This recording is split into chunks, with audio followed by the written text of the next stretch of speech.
get everything posted correctly on the meeting?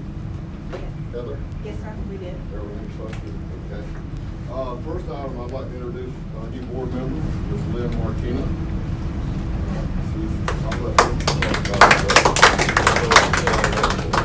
She's from East Point. And I guess you live in East Point, don't you? I do. The most wonderful town in the state of Florida, I might add. And a lot of intelligent people come from East Point, just let y'all know that. Me excluded. And we're very happy to have you. And then I'll give you 30 minutes to talk. So if you want to say anything, please do. Well, I was just born and raised here. I was born in this hospital.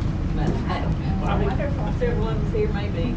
I own Lynn's Quality Oysters in East Point, the raw bar. I don't know if y'all bake there or not. If you happen to miss it, you go try. I guess I'm excited to try this. We'll see. Don't say that. Don't say try it and see. You know? It gets rough sometimes. You're here, huh? We need good folks. Glad to have you here. Thank you very much. Thank you. The next item, I believe we're going to have Brian. Yeah, let me just tell the board, you know, we have Brian Hall. Wait a minute, whoa. We need comments. Is any, they have any comments from the public? No comments from the public? Okay. Thank you.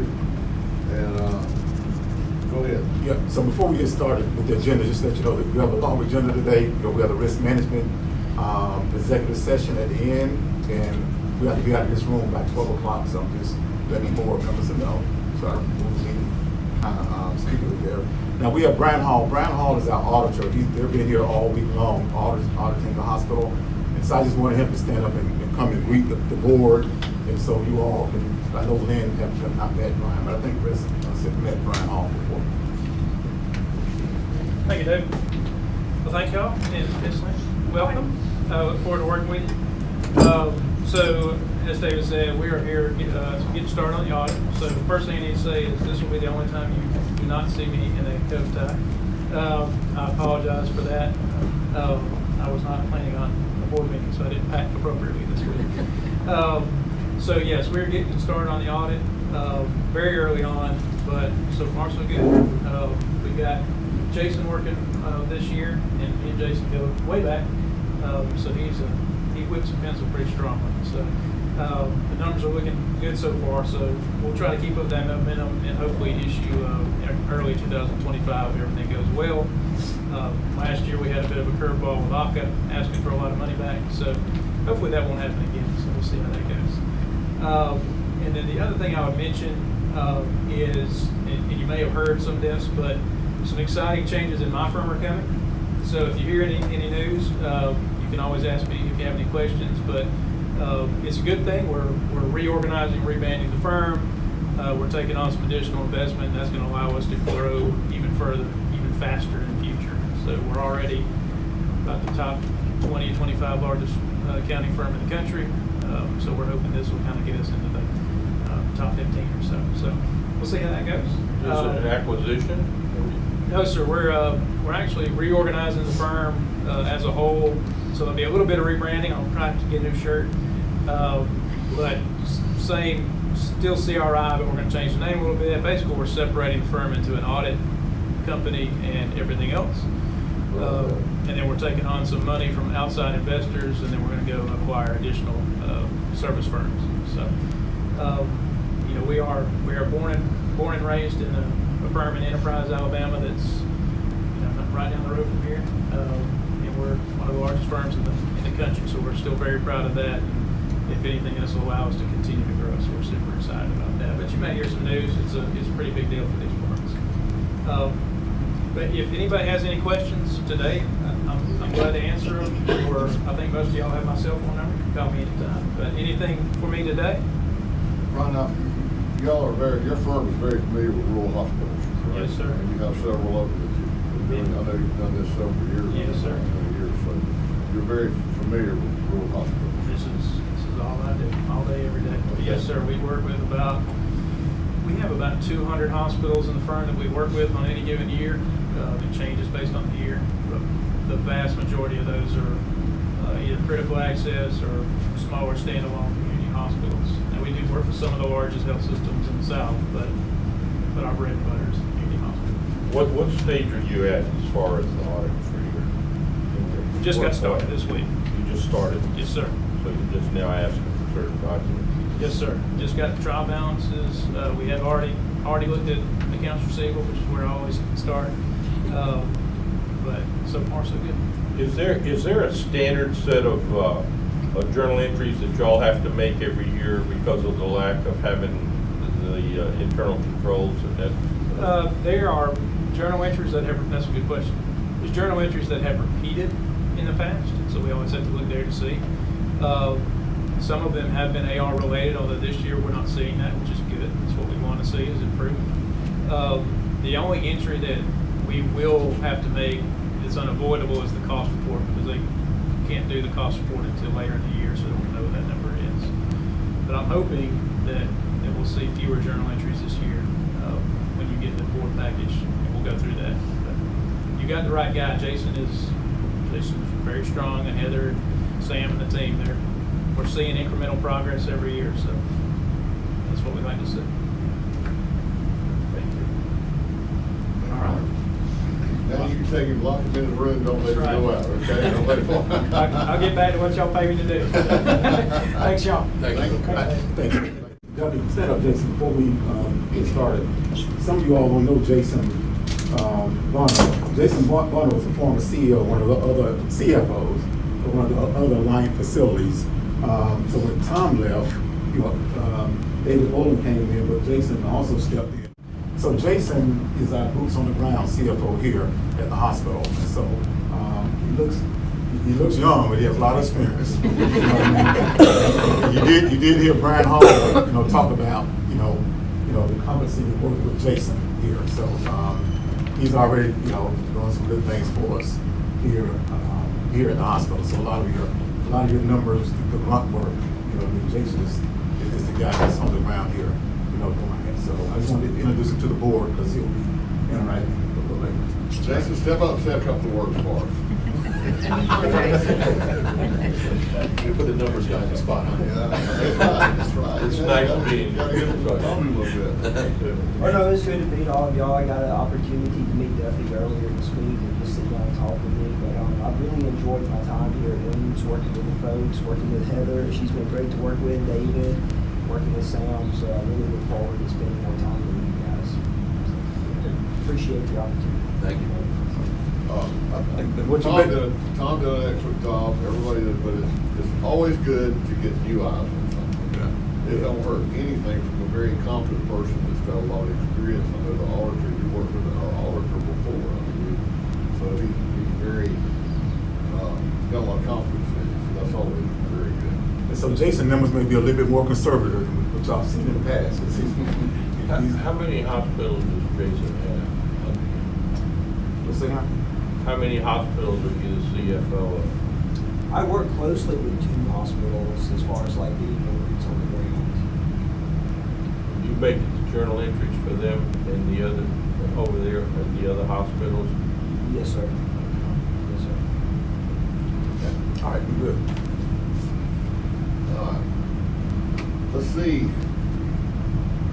Okay, let's public comment. The next item is approval of the minutes.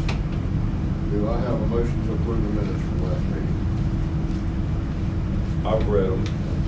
I'll make a motion to approve them. Do I have a second? Second. Is there any discussion?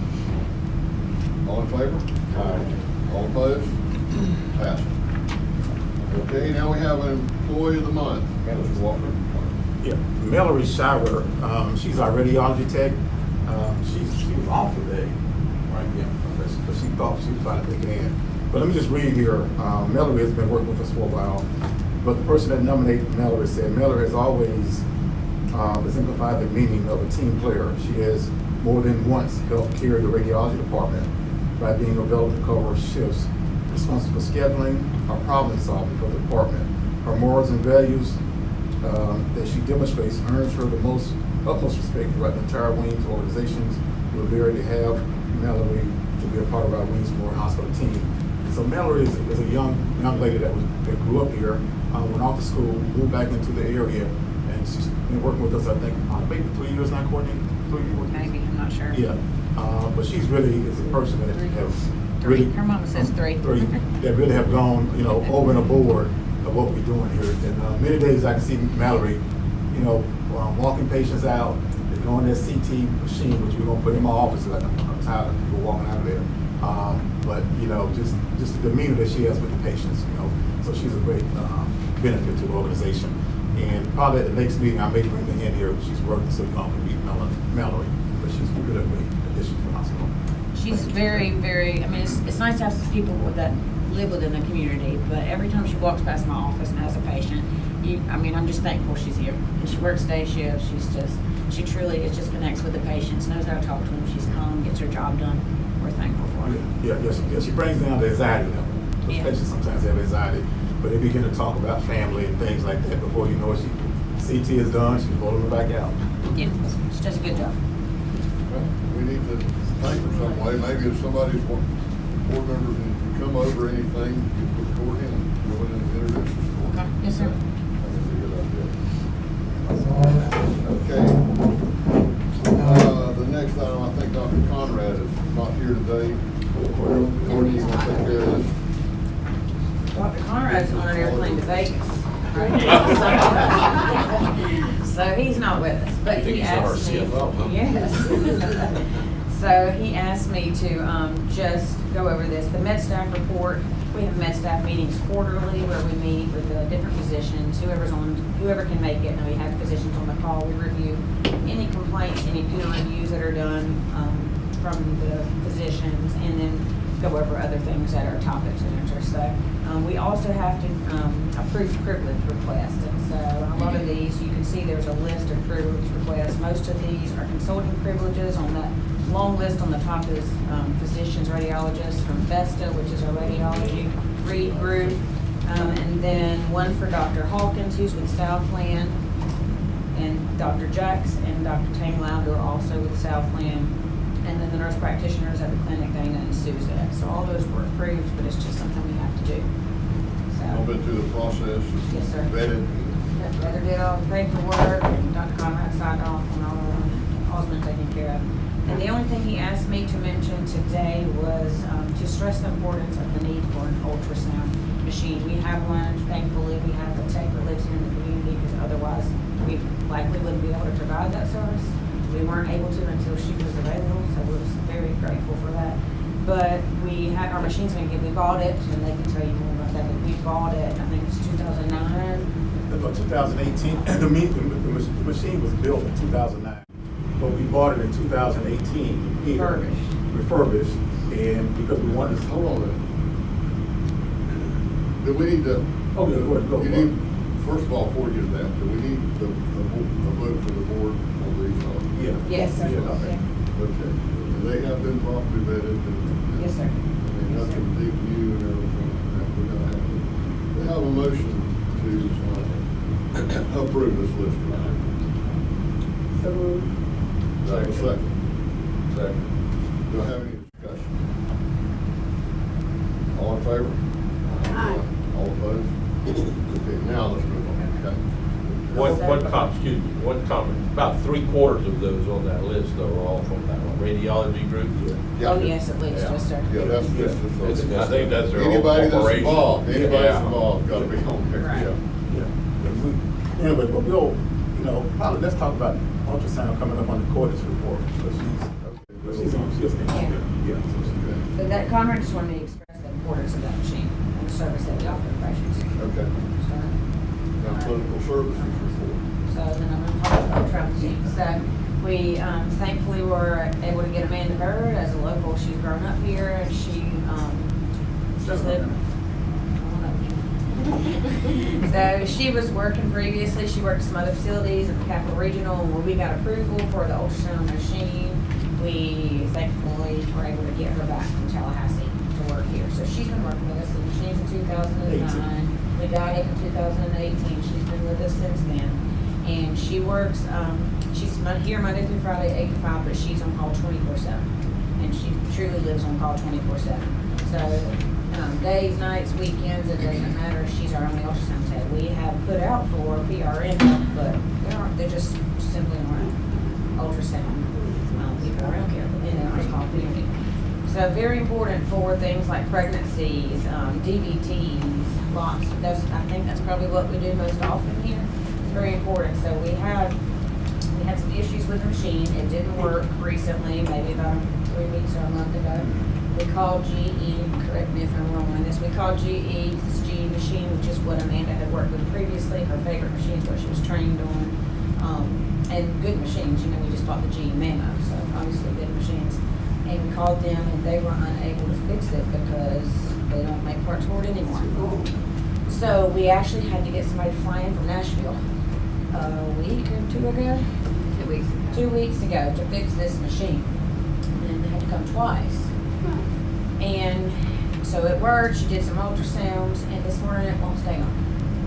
Same problem. Same problem again. So she's contacting them, they can't get here till next week. So again, our machine is down even though we just fixed it.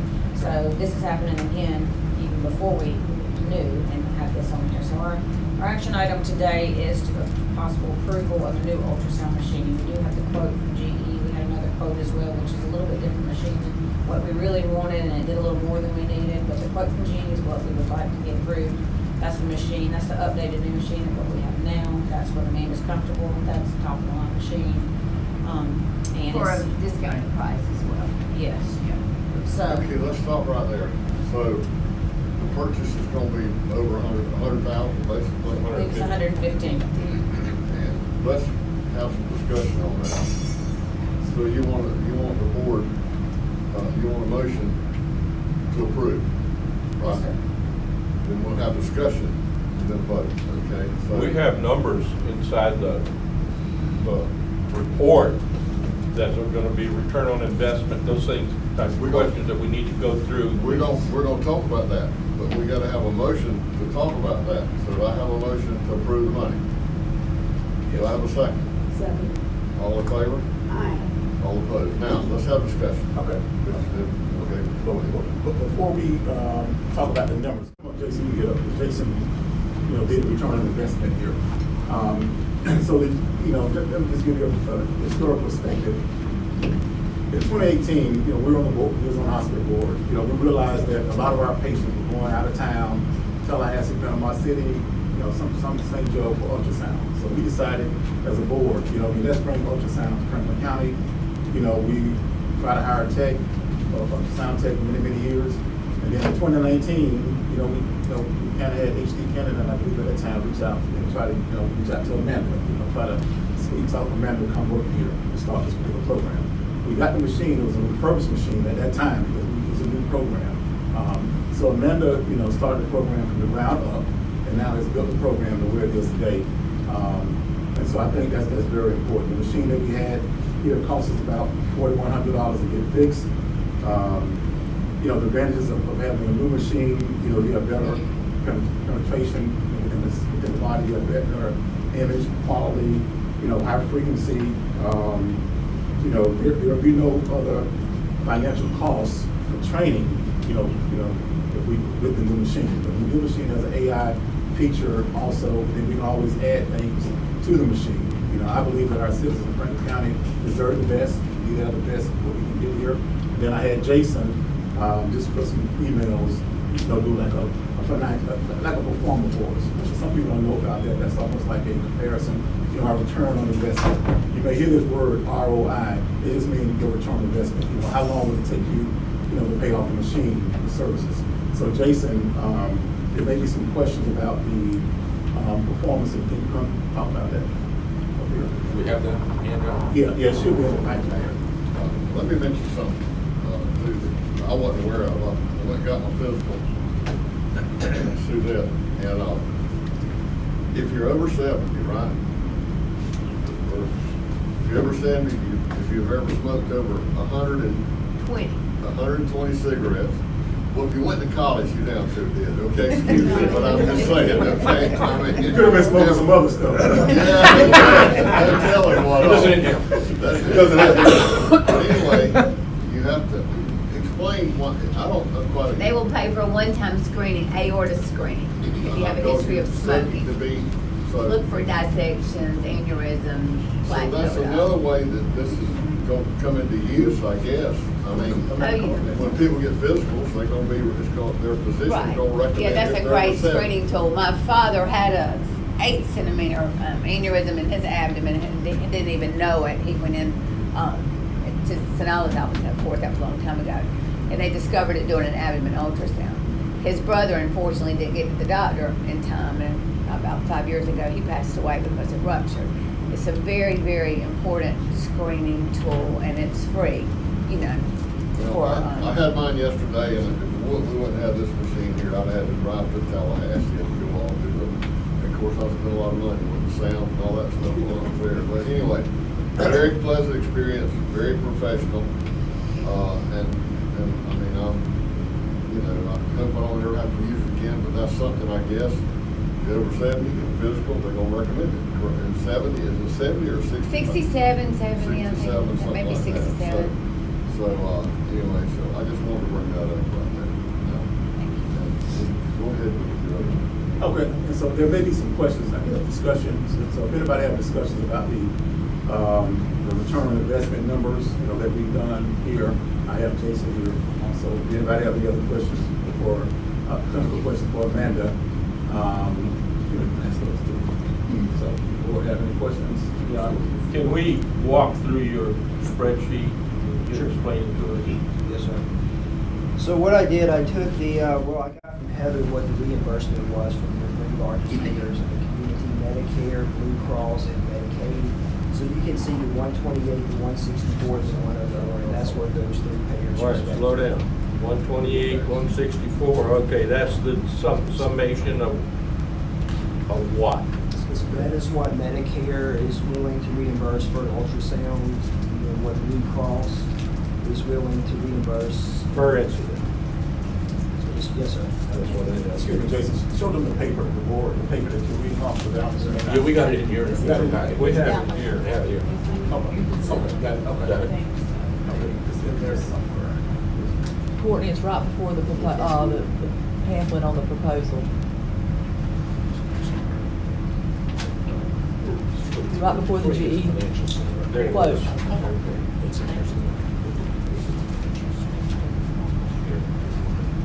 So you've taken, combined all the different payers. Yes, sir. For their services all on ultrasounds that we had taken in the past. And you came up with an average reimbursement from them. That's right. Okay, of 128, 164, 104. Yes, sir. Okay, now where are your patients?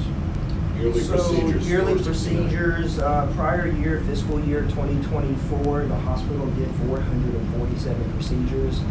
That was from October 1 through September the 30th. I used a projected number of 469, assuming we might see a 5% growth, especially having a new piece of equipment coming into the hospital. Pretty conservative growth, not overly aggressive.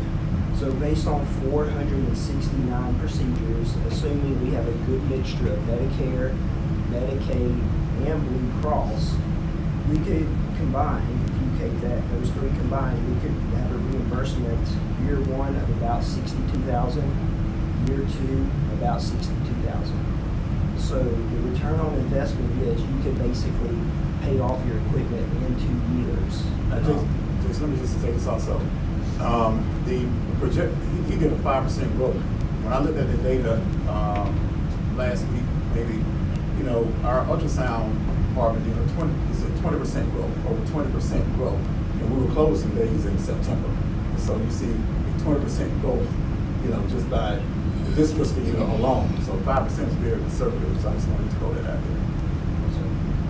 there. So the question really is, do we buy one or do we lease one?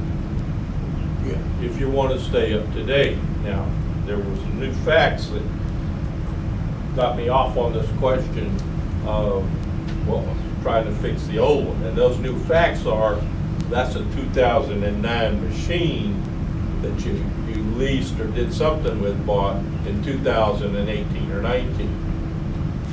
as opposed to, that's a 2018 or 19. So there's gonna be a big difference in the technology. I can understand that and have no issue with it. And we did look at the lease option. Thank you, Jason. We looked at the lease option on this. It would cost us a little bit more at the end of the lease. Maybe what, $26,000 basically. There's over 20,000. Yeah, over 20,000. And so my proposition is that I reached out to Gene to see if I can pay for this machine over 6 months. That way we're not getting all the cash at one time. And I would like to pay it out of our account instead of paying it out of the capital outlay portion of the county's account. Which that's what that money in the county is for. But I just think, I think we're doing pretty good with cash. And I just think I want to keep showing you good cash and taking out of the where it should come from, the asset side. Okay, that's my recommendation. Because why would you hit the operational money whenever you to have a legitimate cause to buy a capital if you're going to buy it?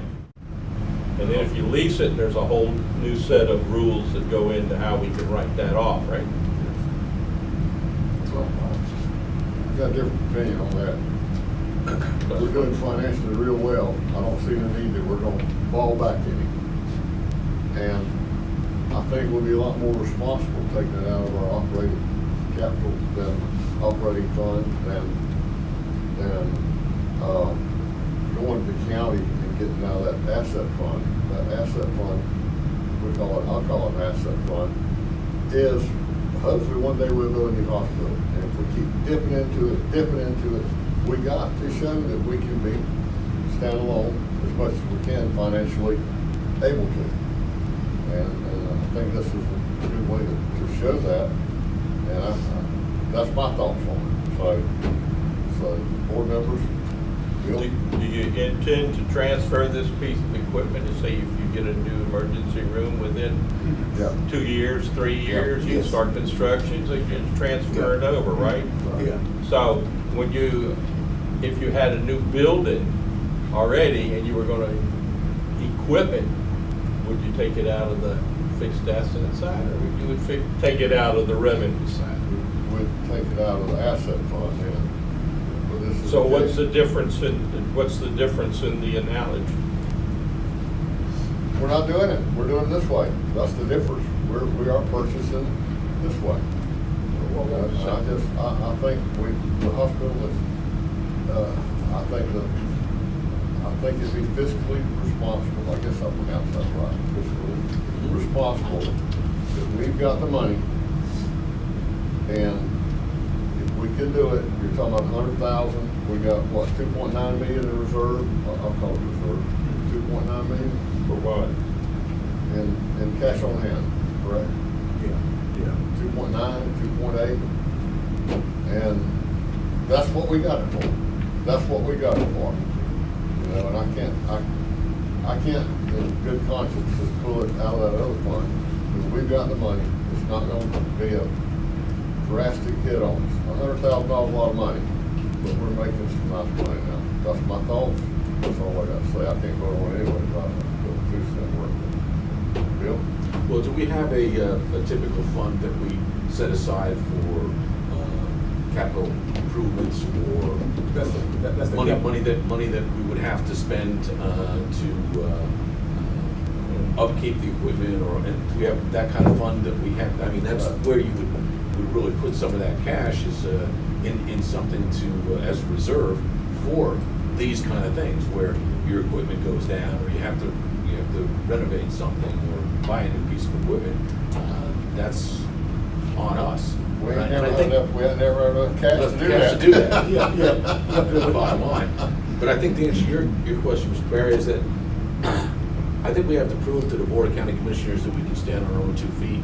And I think that's one of the reasons why it's a good idea to make the purchase out of our own cash account and let them see that we are doing financially well and we can support ourselves to a certain degree. And we don't want to keep going back to the bank a number of times and they're going to get sick of seeing our face. But if we come back one time and say, where's our money to put the emergency room in, and we haven't bothered you for a while. I think it may go a long way to get the vote on our side. That makes sense? Any other discussion? Yeah, I just want to so there's two things here, you know, that the capital outlay money that the county has, you know, that money is for, you know, the upkeep of this building, repairs, equipment, you know, so that's a legitimate case for that money there, you know, now, equipment. Now, we haven't really went to the county in a number of years, asked them to pay for equipment here. Why? Because we got grants to pay for it, you know, we looked at other different ways, so we really haven't touched that part, but that's what that money is there for. Now, the flip side of that is saying, okay, can we demonstrate to the county that, hey, we can pay for this out of our own bank account, let them know that we're, you know, doing financially well. You know, I think that's a good idea. But you know, whatever the board wanna direct me to do, you know, you can vote to take it out of the capital outlay money. That's where it's at. You can vote that we purchase it out of our account, but that capital outlay money there is for the upkeep of this building. That's right. We really haven't hit it. And I agree with you on that. And the other side of the coin is you should build your cash fund so in case you get hit with a surprise of some type. And the more it builds, the more they're going to look at that and say, wow, did we really get that far? Okay, hold on, we got two different things here though. First of all, we got a motion to either, we're gonna need two votes here, I think. Do we purchase this? We've had discussion on that, we've talked about it. In my opinion, it's needed, very bad, it's a good service. I thought this, what do you call that? We did, Return on investment. return on investment, that looked better. If it didn't look so good, we still need to do it. So, is there any more discussion on just purchasing, not how we purchase it, what funds? Any more discussion? All in favor of the motion? Aye. All opposed?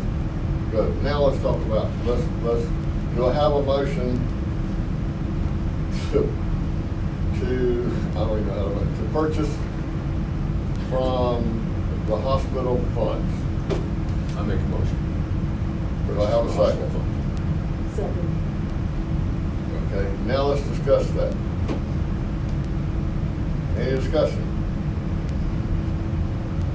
I think both sides, in my opinion, there's plus and minuses for both sides. Historically, we could have never, ever even thought about taking $100,000 and spending. But we can't look back at that. We gotta look forward. And we got to see if we can stand on our own 2 feet or something and not go back to that fund as much. That's just my thought. So, but on the other hand, that's what it's for to a certain extent. And I don't mind going to it. However, if we don't need to, I don't think we need to. Can we compromise and get the county, whenever we have to send this over there for their approval, ask them to give us direction, if you want to take it out of the operations or you want to take it out of the capital outlay fund, or fixed asset fund. Just ask them and let them give us direction. We have to get approval anyway. I mean, that's the bottom line. I agree. Yeah. I agree. Yeah. I'm quite fine with that. Yeah. I think that'd be the best way to go. Yeah. I mean, if the board. That's fine. That's a good idea. You know, say, Yeah. what would you rather us do? Yeah. How about that, y'all? That's, yeah, And put we it don't on need their a motion shoulders. for that. They're the We've authority. approved- We've approved the money, purchase. and that's Let it. them figure out where it's coming from. Yeah. I'm good with that. Yeah, I'm fine yeah, with because that. they have to approve it anyway. Right. Over $50,000. Right. And like I said, it's some plus and minuses in both parts. And I'm all for conservative cash. You know what I mean? Because we haven't really hit that capital outlay money over there in a long time. You know, but still, it can demonstrate to them that how we're doing it. You know, so I agree with that. So we'll do that. And the big thing is you're gonna move it. Yeah. When you get a new building, you're gonna move it. Yeah. Unless you go buy another new one. Knowing you might. Make sure, make sure it's top of the line. You had a good idea there. I got to say, that's a good idea, Hamlet. That way. That's real good. I want to make sure it's top of the line, but you have to straight out. Well, I had another argument coming too. Then I was gonna go to the financial and accounting side of it, okay? This makes it easy for them. Okay, I got one more thing to say. I do want to say, Mr. Bird, I had a wonderful experience yesterday. It was a nice visit, checked in, took me about 10 minutes, went on back, did it, you know. Except when you let me fall off the table. That wasn't very nice. That was on you. I Did he break the machine though? He might have kicked Yeah, I think it he when might he have quit broken it. And I just, I'm stand up for a minute. I just want to Amanda not only she not only does the ultrasound, but anything anything we need here, I mean, she just a go-getter. I mean, she volunteered at other departments, you know what I mean? She's building our seafood festival She's float. building the seafood festival. Almost. Not by herself though. Almost. But she's on that committee, but she does a lot. Amanda, we appreciate you. Thank you. Appreciate it. I was actually born here myself as well. Yeah. Yeah. And so to get her from, Weems has a special place. yeah, and so to pluck her from, we were working at Capital Regional at that time, you know, to come back home and work was a great asset to our community. You know, so she's just a good person, very skilled, great ultrasound tech. So we appreciate you. She was kind of nervous about coming here this morning, but she didn't want the board to beat up on her. I'm like, no, they're not going to do that. They're not going to do that to you. But thank you, Amanda. Thank you very much. I appreciate it. Thank you very much. I have a question. I haven't read this yet, but what about upgrades? Upgrades, yeah. You're going to add upgrades to that also. Okay, upgrades. Yeah. It's easy to add up. Yeah. All right, let's move on. Thank y'all. Thank you.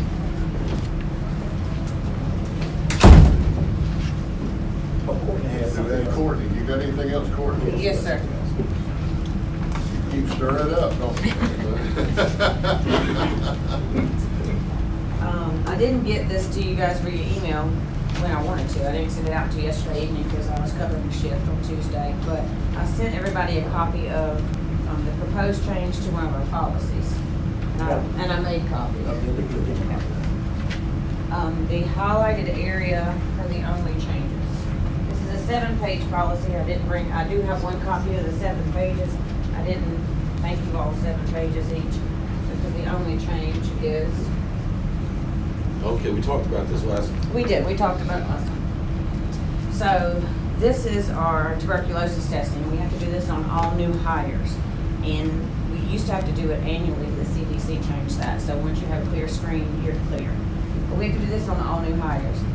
What we were doing is we were injecting underneath the skin, the arm of the new hire. We would inject them and they would have to come back in 48 to 72 hours to have it read. Greater than 10 says it's positive, smaller means it's negative. The problem with that is being our community and how we work, especially with EMS, a lot of people aren't able to come back in 48 to 72 hours to have it read. And then if I have them send me a picture of it, is that really accurate? No, to me it's not. It was also delaying hiring as well. It was right? delaying hiring because we have multiple people that couldn't come back. And then they had to come back and have another one. Even had a volunteer that said, I'm not getting stuck again. If I have to get stuck again, then I'm not going to volunteer. Well, I could not read her arm in the 48 to 72 hours, so we lost a volunteer for that. So what the change would be is when they come in for new hires, they have to have a urine drug screen with lab. They have to have blood draws for titers. They have to have 3 different kinds of titers. But the change would be when they get that blood draw, they would just draw an additional vial for the TB testing. Then they do respiratory and fit test, and then they do some stuff with the nurses, a health history. So they're already getting us stuck with a needle once for blood draw. So it would just be the same stick, 1 additional vial. Whereas the old way we're doing it, the current way we're doing it, they're getting a needle stick here, and then they're going to lab and getting another needle stick. So it's less invasive. It is a little bit more money. The average cost of a vial, the dose of a vial is about $8, and if we do the quant gold, which is the lab, it's about $68. But you're talking about employees that you're investing into here. So it is, the cost is more, but the invasion is less on the employee, and it comes back with their blood work, and we're done. They don't have to return. We don't potentially lose employees. So the only change in that policy is that I just changed the wording. So it used to say in the wording that we were gonna draw it, via skin test. And now it says the TB Gold Plus test will be completed via collection of 1 tube of blood per lab staff. Is Locke okay with this? Yes, sir.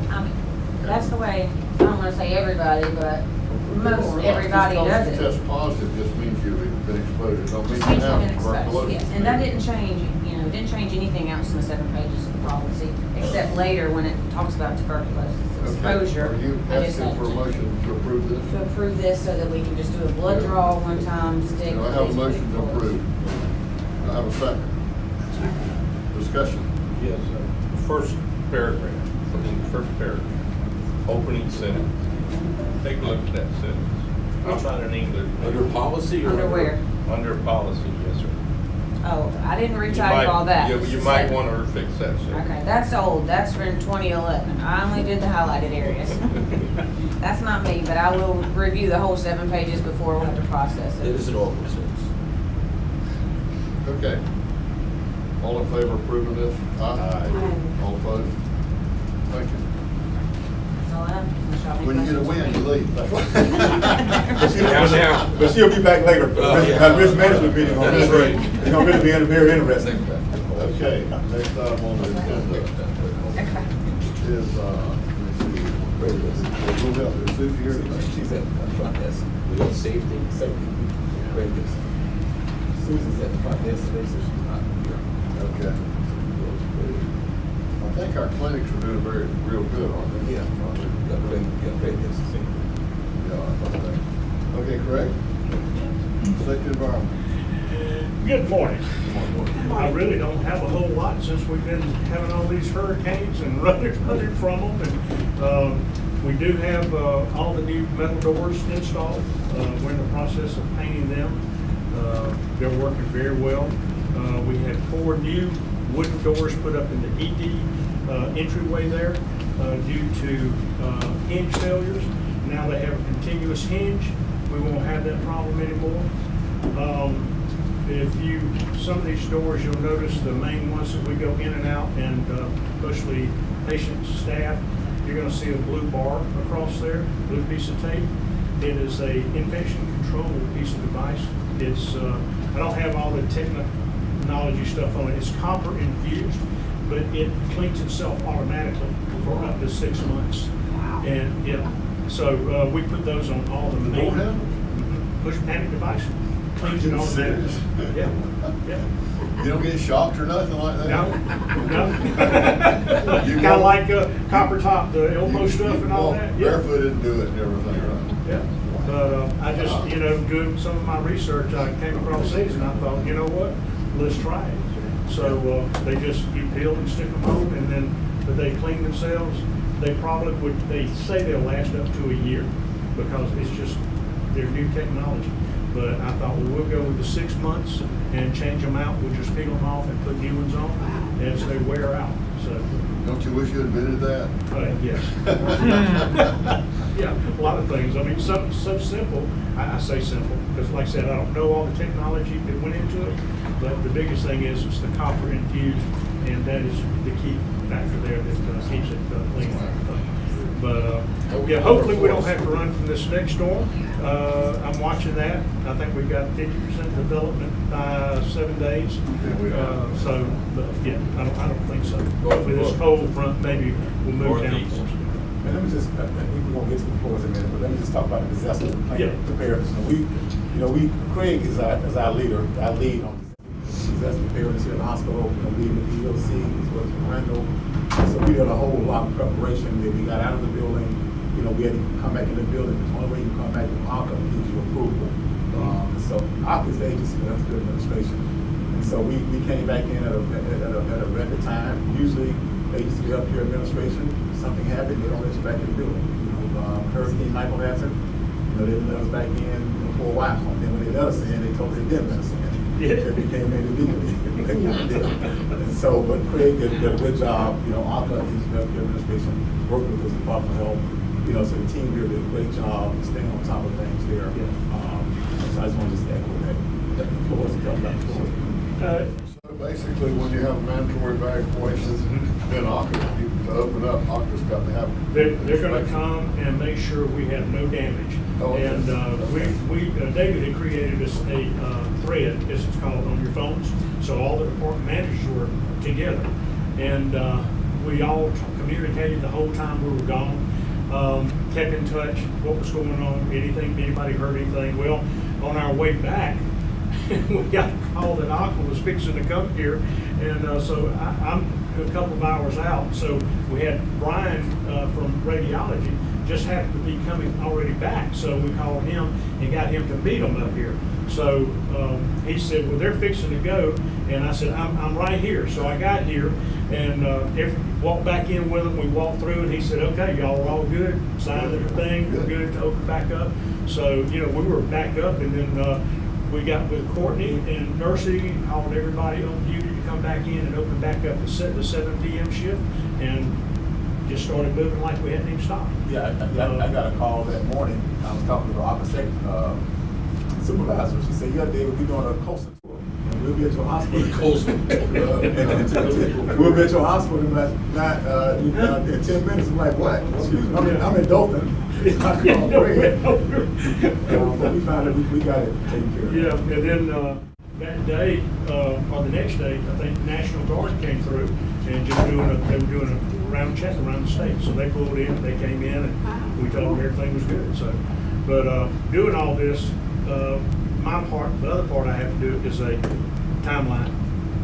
And so my book's like that thick on these last 2 storms. But, it's got to get done, and it gets done. So, but we hate to evacuate, but until we get more things done here to, keep that ER open, mainly the generator, we're still waiting on that fund to get here. When we get that done, then we can stay open, because there's key things that we can't stay open. Air conditioning's not hooked up to it. X-ray is hooked up to it. Ultrasound is not. CT is not. Kitchen, it's those key things that are required to keep that ER open. What's the new generator gonna cost to do all that? What will be the total cost? Now, let's go back 2 years. It was 1.1 million. In all honesty, it's probably gonna be about 2, because they've got to come in and redo electrical in here to satisfy the ACA thing. I hate to say wait, to find out what we're gonna do with some new construction. I know. We hook all that up, take it up. Well, yeah. The other thing with the new generator, and I can almost guarantee you're going to be on this switchgear. When you put a new generator in, which means you got to put all new panels and stuff Yeah. in. You gotta get back to code. To be able to accommodate the increased, size of your generator that you're putting in there. So it's, I think, conservatively, it's going to be over 2 million. Why put a new generator in an old building? Well, there's some validity to that, but depending upon where you're going to put the new building, it could be utilized for the new building if it's sized properly and when you put it in. So again, that's some options. And I think it was sized for today, because this is only 100K up here. The floors? Floors, did we talk about the ER? No, we didn't, Yeah, we have completed the flooring in the ER rooms, and we are waiting on the funding to come in, and we're going to complete the whole ER, ED waiting, all that. We've got that scheduled. What'd you put in? New Vinyl floor. Vinyl floor. Yeah. We're going to put down in the main hallways where you have most of your traffic is going to be what they call luxury vinyl flats, where if you have damage to it, you can peel it up and put a new piece down. And we want to do that because that's heavy traffic, and it'll stand up a little bit longer than what it is in your rooms. The solid vinyl. Now, the solid vinyl is good probably 10, 12 years. And it's just, you go in and, sweep them, mop them, clean them, and same thing on the luxury vinyl planks. Same thing. But yeah, as soon as we get that, we'll move on and put some more down. Yeah. Any questions or? No? Anybody got any questions? Thank you, Craig. Thank y'all very much. Appreciate it. Y'all have a good day. Let's take 5 minutes, y'all. 5-minute break.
See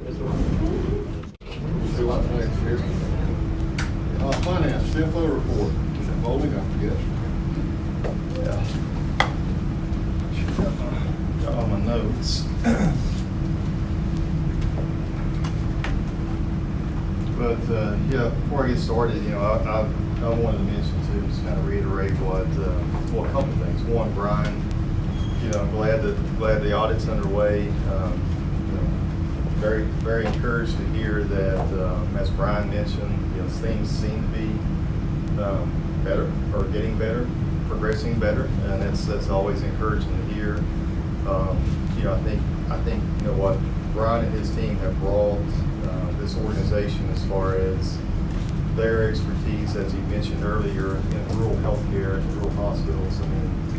I think their firm does a fantastic job and has a great understanding of what it takes to operate rural facilities. So I think you guys got a really solid audit firm, and we're excited for them to get started. And then secondly, as Brian mentioned, we wanted Jason Bonner to obviously attend today as well. Jason's been working with the facility, as David mentioned there, since Tom's departure as well. And Jason does a phenomenal job. To Mr. Berry's question earlier, Jason supports, a lot of our hospitals in financial services. He has strengths and background in accounting and been in accounting for a number of years. But he has progressively worked throughout his career and advanced in his accounting roles through organizations, from a controller to a CFO to now really supporting us in a more broader aspect. So I think he's done a fantastic job. I think you guys will be very, very pleased with his results. So with that, I do want to jump in and talk about this month, but more importantly, I think for this month, when you look at it's September's results that we're communicating on, but that is your fiscal year end. So a lot of my discussion here will be towards, and again, these are unaudited financials, right? Because Brian and his team, CRI, are just now getting started. But I do want to just take a minute to talk about, this is your fiscal year end, so it's your 12-month ending period. The hospital is a 10/1 through 9/30 year end. Yes, sir. Quick question before you get into this. Does Alliant make any journal entries into the I can't hear. I said, does Alliant make any adjusting journal entries into the records? No, I won't make adjusting journal entries, because that is through the audit firm will recommend any type of adjusting. Do you make journal entries for the financials? We can make journal entries. I'll defer. I'm I just assuming wondered, that had you done it before? Post, yes, the line can post. Answer your question directly. Yes, a line can post journal entries into the accounting systems, and we do that for facilities that we support. Obviously, if we're managing the facilities and operating, we can and will post journal entries into their systems. So looking at September, again, I know the financials are in everyone's packet. I do want to start with the P&L, or the profit and loss statement, or the income statement that you see in your packet. And again, my discussion is going to be mainly looking at the 12 months ending 9/30/2024. It's this page here. Yes, the income statement is in your board packet. That page there? Yes. There's a summary page, and then there's also, as requested, to have the detail page in there as well, and that should be in the packet. Which one are we looking for? This The income statement, so it's either this. Operating stats, balance sheet. Income statement. Yes, your income statement.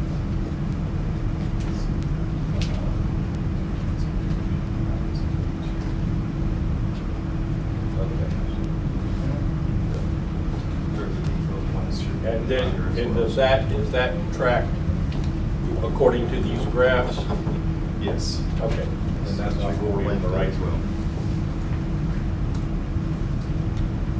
So just getting started, and just in summary for a minute, for September 2024, the fiscal year to date, again, it's a 12-month period ending. The net income for the hospital finished at a negative $777,000, as compared to $117,000 loss during this same period in the prior year.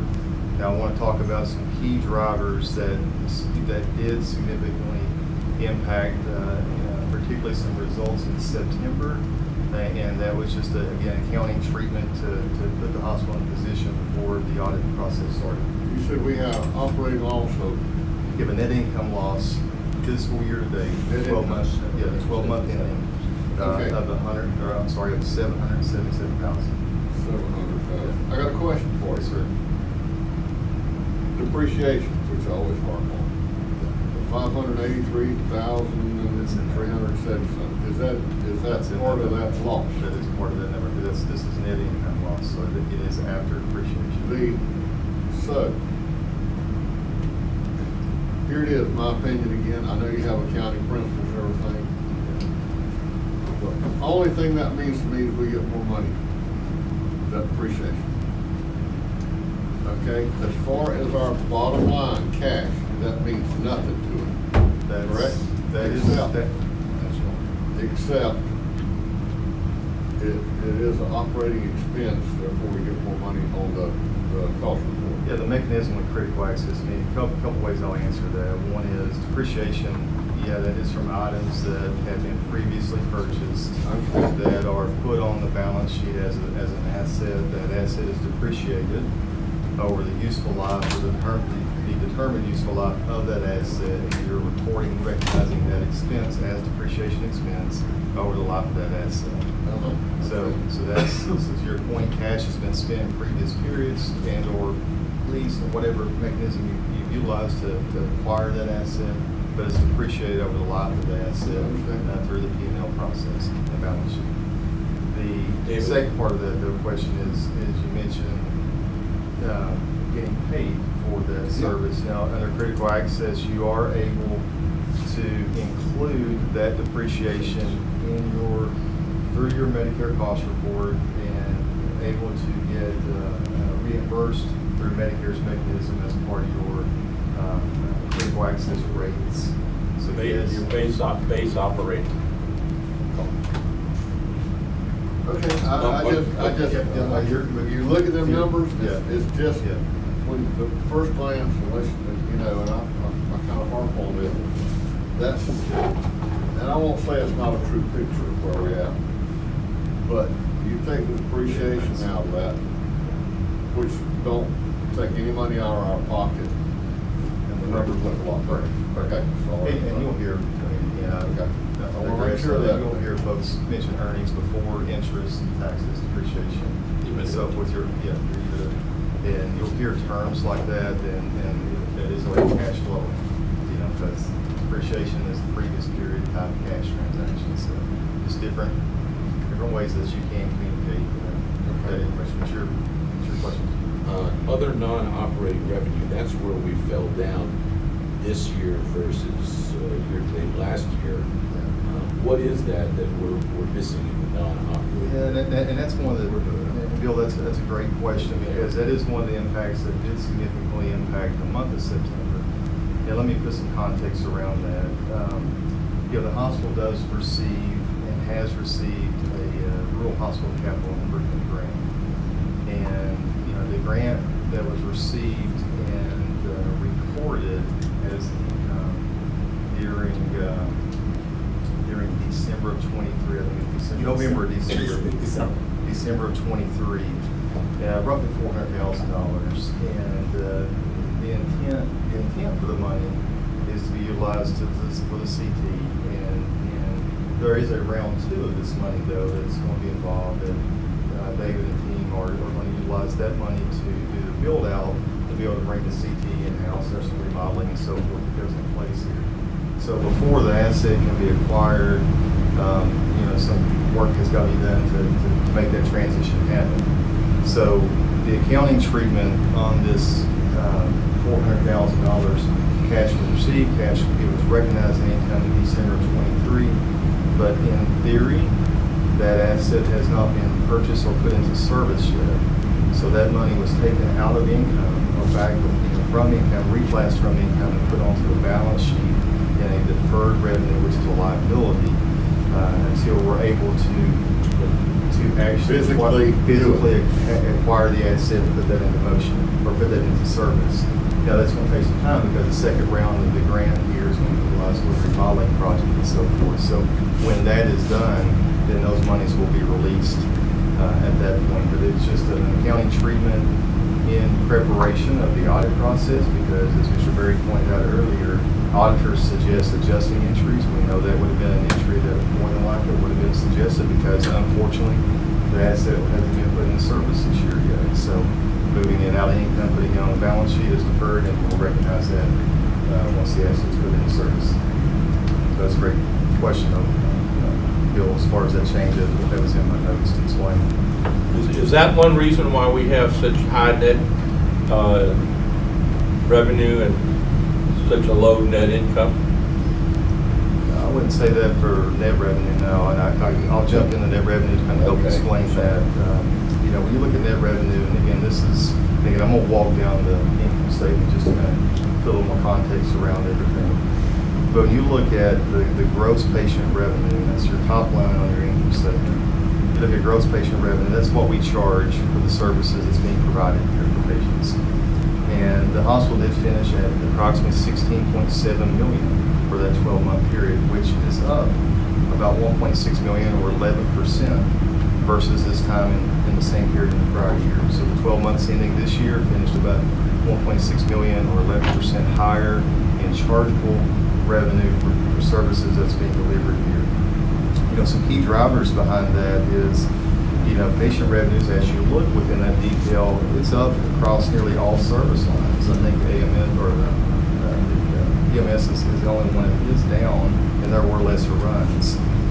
When you look at inpatient revenue, though, we were up $750,000, and a big contributor to that is our patient days.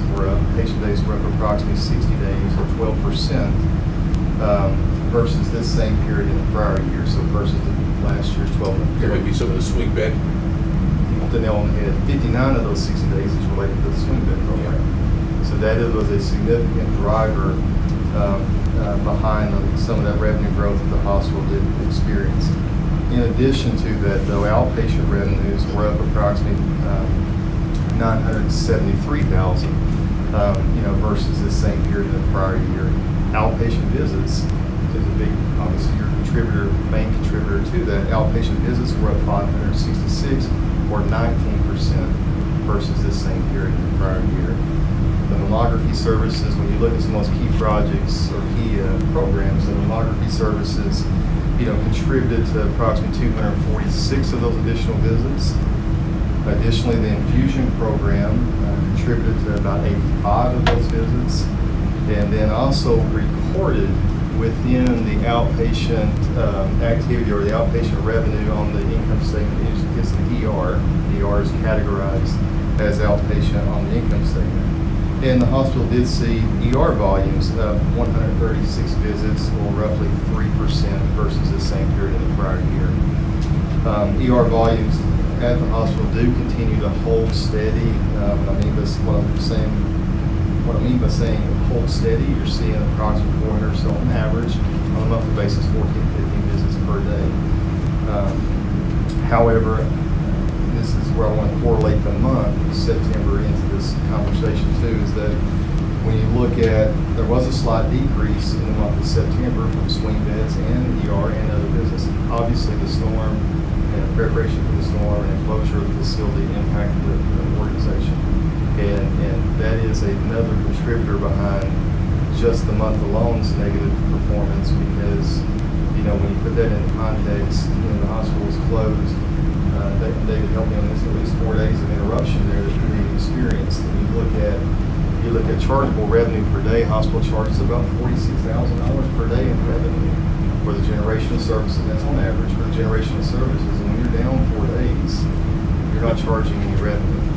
But however, on the other side of that too, it's about $33,000 a day or so to run the hospital, all in operating expenditures. When you're closed like that, unfortunately, you won't have the cost still, because you do have employees out, but you're still going to have the cost to keep things going, keep the building in place, and keep folks paid and keep things moving, but you don't have the revenue to accommodate that. So that is an interruption in services. So we didn't have any swing bed patients in the month of September? Zero swing bed in the month. Is that correct? That's correct. That's correct. And I just want to echo what David said, the week preparing for the storm, we stop admitting patients here, at least for that week, I believe, for that, am I right? That's correct. We have to transfer them out in case we have to evacuate. We don't want to end up with patients, so you have to pre-plan and transfer those patients if you have. Yeah, so And go on admission diversion in the emergency room as well. Yeah, so we did a lot of that also during that period of time, just to prepare because the storm was coming towards us. And then, not only that, you still have staff. And that EMS, we had to bring in extra crews for EMS just in case. So you still have to pay that staff as well. So all these things factor in, sure, to the bottom line. You got to keep operating the hospital. I mean, and this is obviously, I think everybody here is experienced with this or has experienced this, but even a lot of our other facilities, we're seeing this across all of our facilities that were in the path of the storm or near the path of the storm, this interruption that they had. Unfortunately, hospitals do have high deductibles when it comes to business loss or interruption of services and their policies, especially when it's a named storm. And in a lot of cases, you're not going to meet the deductible if there's not been significant damage or done. Are you saying we're not going to get any off of insurance? I don't think there's any we can get from insurance on that interruption. Well, the other thing I'm coupled with this, and what we've seen across the airline hospitals in the month of September, volumes were down in the hospitals that even weren't affected by a hurricane event. So it's almost a double hit. You had slower volumes typically than you do in September, plus you had the hurricane and the closing of services. It was almost a double whammy that hit you all, where the other line hospitals have experienced a drop-off in volumes in September. We had 2 hurricanes because we were concerned about the others. I imagine people kind of shut down what they were doing too. That's in your physical. That's in your 12 months. Yeah, even with that storm there, I believe, we stopped. We did the same thing. Stopped taking patients, going admission diversion at that particular time. That's for a whole week, and then of course it didn't hit us. But that's one of the things that happens. That's right. The clinics closed, everything closed. You bring in more of your EMS personnel. During that time. That's something affecting our swing beds. Our swing bed program. Courtney, is there anything affecting that, or is just a fluke? Just think. No, I mean it seems like we have 3 swing bed patients today. So you did? Okay. We do right now. I was concerned if there was a place open close to us or something. Okay. No, sir. So, it's just based on the referrals we get or the admissions from the ED. So we got 3 today, right? We have 3 today, yes, sir. And if you look across the 12 months, I think you see that 20% up. That's good. That's fine. It's up. And again, I think that's, those are obviously contributors to the performance. I do want to make a few other comments there about outpatient services. Obviously there's additional tests. There's a lot of drivers around that. Outpatient has a very solid growth from a year-over-year standpoint. But the additional tests have ordered from that increased activity in the clinics that we've been experienced. But you do see the clinics combined finished September fiscal year to date, in that 12-month period, they were up approximately $346,000 year over year. That does include visits being up approximately 1,100 visits or more, or 22%. And a driver inside of that, obviously, too, is that chronic care management program that was implemented as one of the key projects here during the fiscal year. And the chronic care management program has brought nearly 931 encounters to date, or through the September 30, 2024 period. Now, back to Mr. Berry's comment earlier about net revenue. Obviously, the lift from patient volumes generating more charges, and then net is what we anticipate after contractual activity, what we're going to get paid for those charges. With that increased volume and charges, Net patient revenue obviously has a lift being experienced from that as well. I mean, lift, we talked about increase, obviously, year over year. Net patient revenue did finish up approximately 1.8 million, which net patient, again, is what we anticipate getting cash for the services that we're providing. And that's about 25% more than what we had the prior year. We increased 25%. It's up 25%. It's up 25% on net patient revenue, which is an anticipated revenue or cash that we would anticipate receiving for the services that were provided. And now that is up partly and mostly from volume, but there's also rate involved there too, as far as what you would anticipate. And rate, a big driver in our rate lift is from the swing bid program. Having those 59 days year over year, you do get paid a higher rate for swing bid inpatient activity than what you would experience in an outpatient type of just setting on. So that has obviously helped contribute to some of that. I kind of continue to move down the income statement to jump into expenditures. But the bottom line is, this month of September shows that we had the highest net revenue that we've ever had, and the largest and the lowest net income we've ever had. Is that, am I interpreting those? The month of September. Charts? You're interpreting charts correctly. Now, the anomaly that's in the month of September, when you jump down to the net, is the reclassing of that December 2023 reporting of the Rural Capital Improvement Grant that is being reflected, and that was roughly $400,000. And we're going to have that happen again this year? You know, I would, in fiscal year 2025, we will receive and should receive soon an additional amount of monies. We'll go ahead and put that directly to the balance sheet this time rather than straight into income. So that or spread it out over the year? Well, unfortunately, you know, until the asset and work actually happens, right? Because it's a grant. You can't reckon it. That's right. It's a grant. You can't.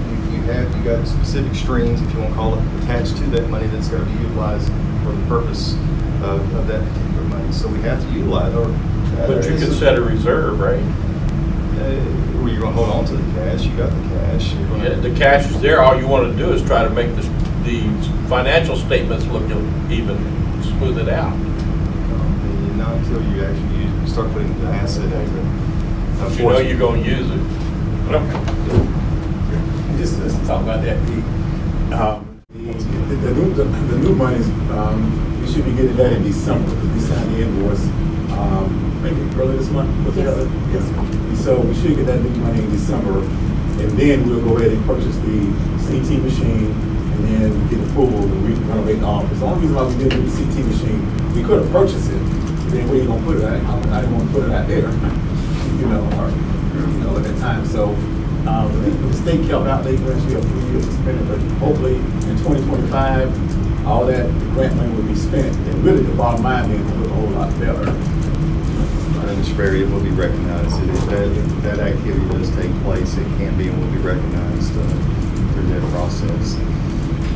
Just to mention on the hospital operating expenses, those were up, again, this is from a year-to-date, 12-month period standpoint, those were up approximately 1.6 million or 14% versus that same period. Now, what I want to call that out for is because when your revenues are up and you are going to obviously see some expenditure increases, and you want to see the revenues outpace that expenditure lift. So my net patient revenue is up more than what my expenditures are up.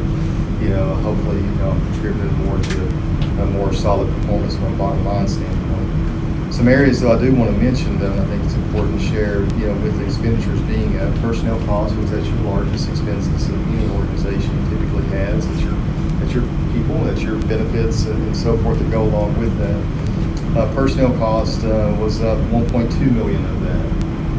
Which is mostly attributable to those increased patient volumes that I referenced earlier. I mean, you're going to see that experience, and most organizations typically do higher volume, have more staff, or requirements are needed.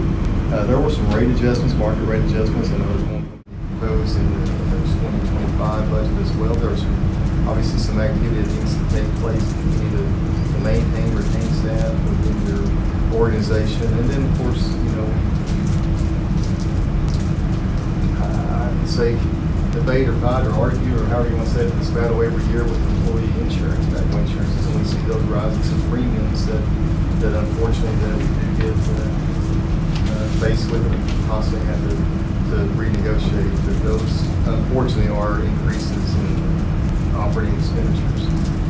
Purchased contract services, you'll notice those were up approximately $140,000. But, and the reason why I want to call that out too is because, you know, most of that increase, or a lot of that increase, is from revenue producing services. And such as again, the swing bet program, you know, you're up 59 days, but, you know, we utilize a third party to provide therapy support. So when days are up, you're going to be utilizing that therapy provider. You'll be paying that therapy provider. It is a contract therapy provider. It's not an employee therapist, so you're going to be paying that. In addition to that, there's a chronic care management program. It's generated, you know, quite a lift here, but there's also costs that go along with it. And again, you're utilizing a third party to do that. And then, you know, quite frankly, once the higher the revenue, you know, our TrueBridge relationship, which is our organization's billing company, you know, they're paid off a percent of collections. So as the revenue increases, the fee also goes along with it as well. So it's kind of just flows with it. So it's not necessarily ultimately a terrible thing when you see that number increase, particularly when it's tied to revenue increasing areas that are outperforming. And so just kind of moving down a little bit further on the income statement. One other thing, and this was actually addressed earlier, so but I'll just reiterate it again. Change in year-over-year non-operating was for that capital, the treatment of the accounting treatment of that real capital improvement grant, and the reclassing of that money back to the balance sheet for future use. So that, I think we've already had that discussion and put the context and explanation around it. Just a few other comments I'll make on the financial statements. I'm going to now move over to the balance sheet cash flow just to give some general context around the cash position for the hospital. And this was also mentioned earlier in the board meeting, but the overall cash position for the hospital does continue to remain steady. It's in a good position. How many days? Days cash on hand, it's around 80, it's on the sheet, 88. Is it 80 now? When I look at that chart, yeah, it's over 80 days. 88 days. So it's come up from 50 to 55 a couple months ago. Yeah.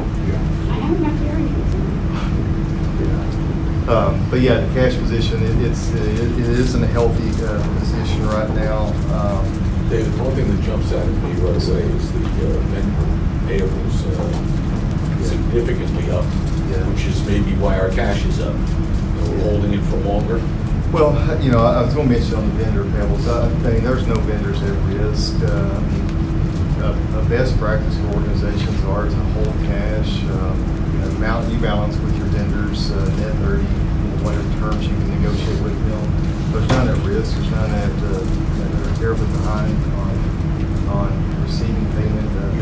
It seems like a very large jump from 550,000 to 2.1, almost 2.2 million. I know at one time, one time, auditors felt that we was paying our vendors too fast. So we kind of made some adjustments through the years. But if my net, I'll correlate this with the net AR. I mean, that's typically your turn on your receivables account, net AR, accounts receivable, your turn.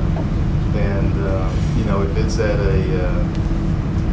60-day mark, typically you want it to be 50 days. Best practice we get there.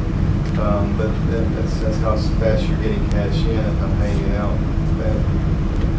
in 30 days, then I'm not collecting it that fast. So you do got to balance it. But I think the point is to the board is that there's no known vendors at risk. I know I'm turning to the accountants behind me, but no known vendors at risk. There's no issues. There's hospital seeing on delay of services, delay of supplies, delay of pharmaceuticals or anything like that that's been required. And back to you'll see a note in there about the days. A lot of times that's brought up in a lot of different discussion days, and they are, it is a high number. I'll just call that out, but I do think it's important to share that inside that number is about 34 to 35 days related to self-pay, private pay, uninsured patients. And it's difficult to collect, for patients that don't have commercial based or governmental type insurance. So it is a challenge. Are there best practices? I mean, there's many different things that all the hospitals are trying to do to collect. There's payment arrangements, payment plans, different things, mechanisms that can be offered to patients. But again, that's a hard area to collect monies on. So that I did want to share that because I think it's important to see when you back out that self-pay, private pay, very hard to collect receivables. We have about 54, 55 days that's tied up with governmental commercial-based insurances. That's not a terrible number. Room to improve, yes. Like to see it 45, yes.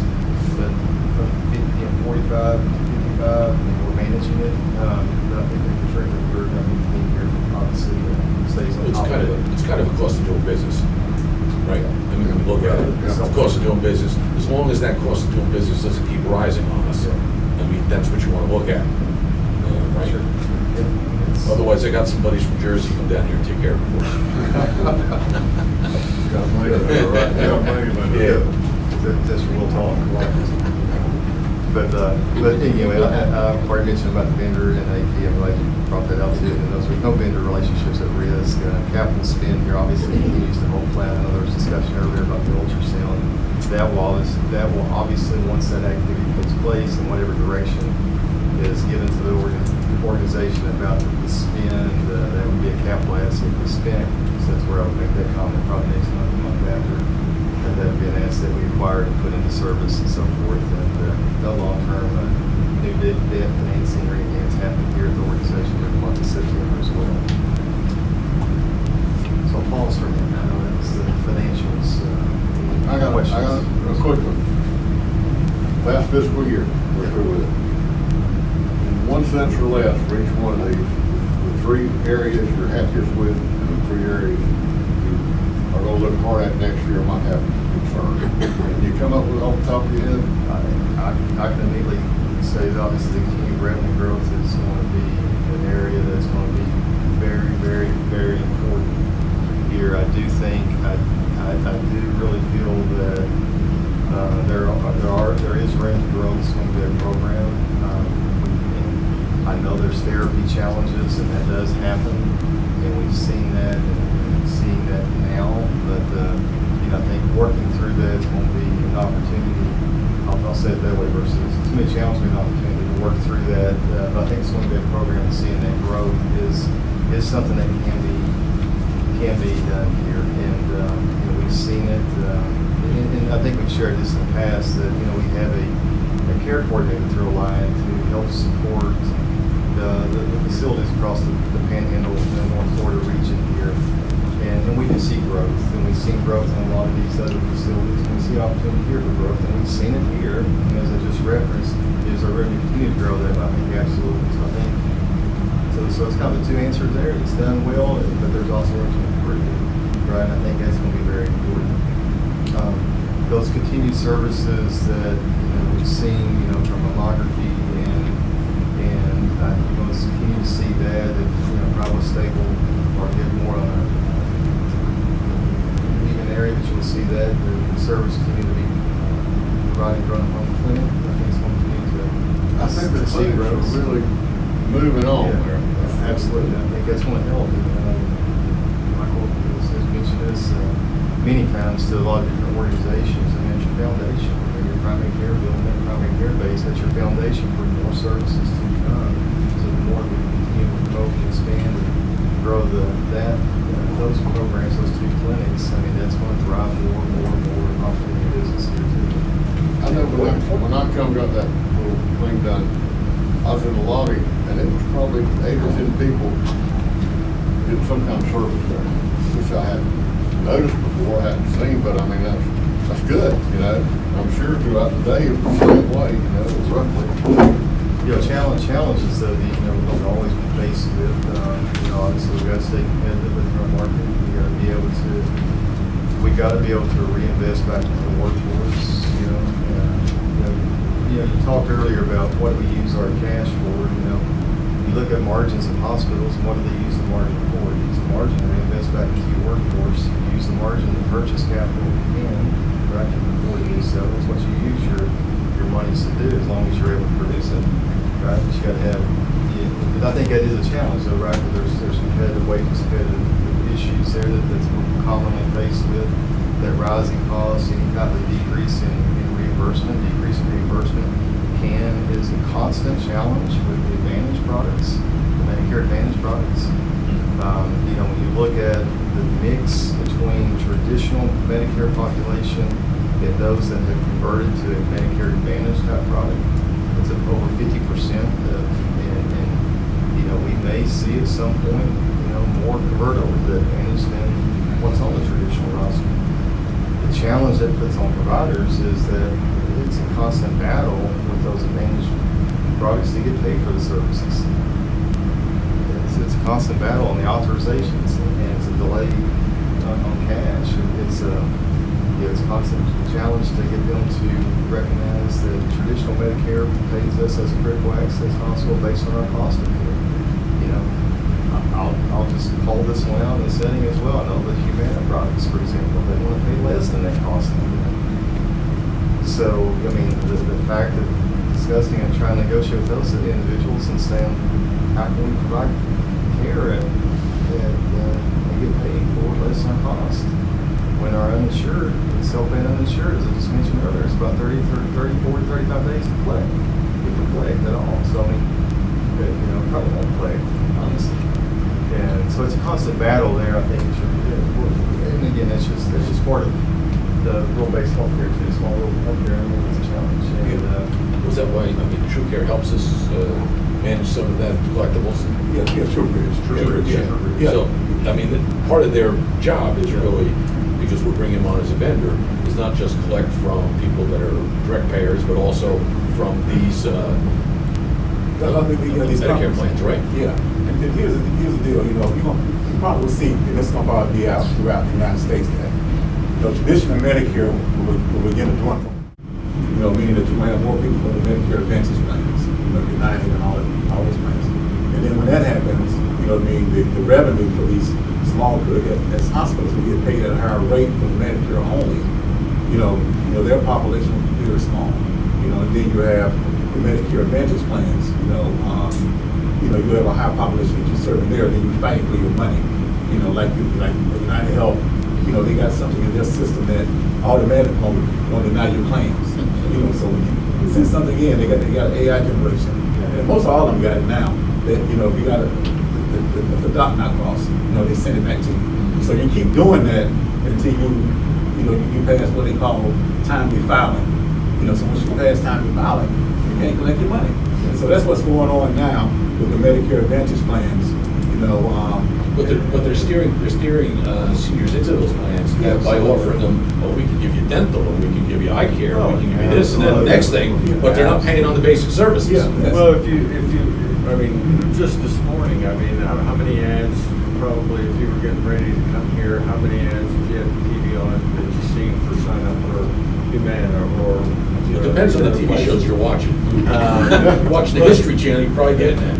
But, you know, as David mentioned, you know, I think, you know, the overall direction we're seeing is that the federal government subtly is really pushing for these Medicare Advantage plans. And we've talked about some of the ramifications of it. But, you know, I think what you'll eventually find that Medicare is, as David said, is going to be a very small portion of what our business is. How that also affects us is not only are we going to be fighting with these private insurers, Humana, Cigna, all these other ones for our reimbursement, but it's going to affect our cost report because the percentage of, you know, right now the way the cost report is it's based on traditional Medicare. And so as that number of patients dwindle in traditional Medicare, the overall effect is going to be, you know, have an effect on our cost report as we move forward. But I think the overall direction is the federal government very subtly has said, we want to get out of the Medicare business, and we're going to push this off to these Medicare Advantage plans. So all we have to do is say, okay, Humana, here's a block of money, you manage it from now on, and it stops their, you know, escalation of cost as far as taking care of senior citizens in our society. The government. Yeah. Cost. Yeah, and Congress had, you know, they called it some of the big insurers, Medicare Advantage plans. So they've been, now Congress is really now looking at this because of all of the complaints that's been happening, you know, because a lot of hospitals are dropping these plans. You know, they're refusing to even serve, you know, certain Medicare Advantage plans. It's just fixing the thing. Yeah. There comes a time you drop them. But they are. And what's happening? I hate to say it. But that means that But people in your community, man, they get the service. They got so what are you gonna do? Yeah, they got You to drive deny away. coverage to. Yeah. Well, I mean, you see in our literature every day, another hospital or another system saying, we're no longer taking Humana, or we're no longer taking this. You know, they're typically systems that are in larger cities that aren't so dependent upon it. But when you look at our rural hospitals, when we constantly see the percentage of Medicare Advantage increasing, you know, it's a dilemma for us because how do we tell half of our community we're not going to take care of you anymore? Or your insurance We're not is taking not your good. insurance is no Your good. You gotta pay out of insurance is pocket. no good. Yeah. Well, I guess until the population gets the understanding that that's what's happening and stop signing up for these plans, which I don't know that will ever happen. But. Well, you know, and it's something that, you know, as a hospital and a board, you know, and I've seen this in other communities where the hospital has really taken a proactive approach to educate the community as to the advantages and disadvantages of these plans. Right. Because, you know, as all those ads you see, they're counting, you know, you get free dental, you get hearing aids, you get all this stuff. But what they don't, you know, a lot of times see is they have they may narrow the network. So where you go, getting approval to get things done. Yeah, they may cover it, but you have to get approval to get it done, and a lot of times you can't get the approval from these companies to do it. So, you know, hospitals have really, in some communities, really taken an aggressive approach about educating the community on, you know, the benefits of staying with traditional Medicare versus an Advantage plan. And, you know, one of the things, and it's affecting some of our Florida hospitals right now, and I think it's Humana, they've just decided they're going to start dropping doctors' clinic offices. They'll keep the hospital on it, but they're going to drop the physicians off the plan. Really? And we're starting to see that. I mean, in Chipley, for example, I think it's Humana that has decided that, and Chipley sees, you know, that organization up there sees 75,000 visits through their clinics every year. And they're just notified, Humana has notified them that none of your providers are going to be on in network anymore. The hospital will stay in the network, but the providers won't. So maybe the hospital needs to tell to the your ER. Hmm? So everybody starts going to ER. Well, what they're saying is you got to go to a doctor in another town. You got to go down to Panama City, or you got to go up to, you know, someplace else. Well, does the hospital have any leverage to say, well, we're not going to take Humana in our hospital now? Well, there is. So you want to do that? I'll do this. Yeah. But it's some of the ploys that are happening out there right now. You're gonna be forced, Bill, your point. You're gonna be forced. It's just a fight all the time. Since day one. It's a constant battle, and then so to kind of sum up your question, the top three things, I mean, just come to mind, right? Obviously, it's going to be growth. That's going to be important. I think it can be, and it can have to be a big focus. Continued outpatient growth. I mean, you know, migrant services has been a big contributor there, but I think that's going to be very important for the organization. And probably the most important one is going to be expanding that primary care piece. So, the swing bed outpatient growth and primary care expansion with our you know, clinics continue to grow. I think it's going to be three, you know, key areas here as we move into this next year and forward. Expenditures, obviously, on the other side of that, control that, dealing with market adjustments and so forth, you're gonna have that reference with your highest spend. And the team here does a good job managing that, teach that constant continued management of that. Any other contracts or things that the organization is spending money on, just again, expense management. I mean, that's an opportunity. I'll say it that way versus anything negative. It's an opportunity and something that has to stay in place, obviously, to keep doing business. But answers a lot of your questions there on that. Pretty good. Our inpatient revenues were what, 3 million roughly last year? It was 3 million. What were the expenses associated with that? $500,000 for salary? I mean, just, I'm just going out there. We made some money off of inpatients. We couldn't just say simple about it. We had to make money off of inpatients. So We could have made more for what you got hurt and sick now. You're completely.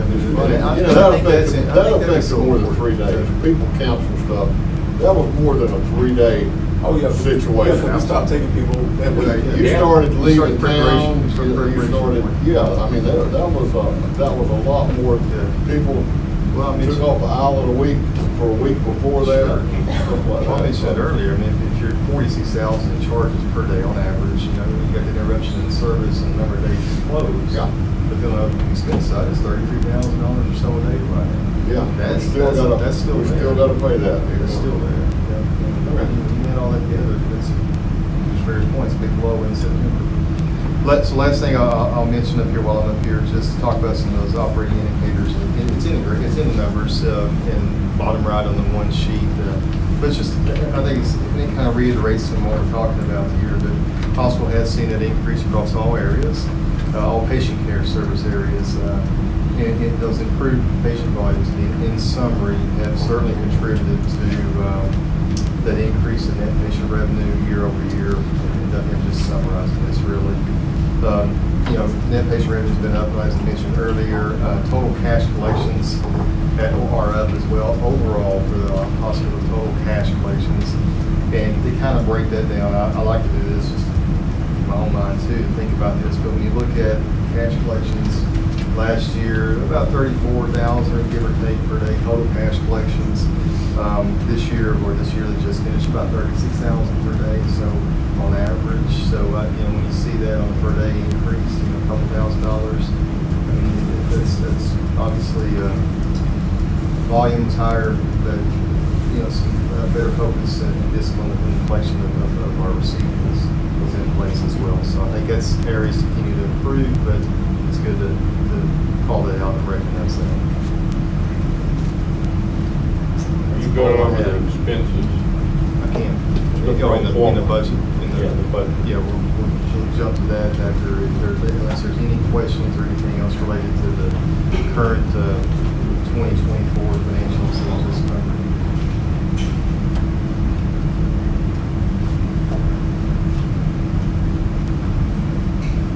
That's all I have as far as the 2024. Great. Answers and questions. Anybody else got anything? You're going to go to this one. No, sir. On the agenda. Okay. All right, so this is the next thing on the agenda is the fiscal year 2025 budget. Should be in your packet here. Give you a chance to find it. And we also added a revenue board action for the 4% cost board increase. This is one here. Okay. You want to tab? You should see, fiscal year. Where are we now, please? Right here, Mallory. Mallory, I'm sorry. Yeah, it's good to fiscal year. I got it here. Right there, Merlin tab, Merlin, you got your problems. That's the email last night. This is Just the darn photograph.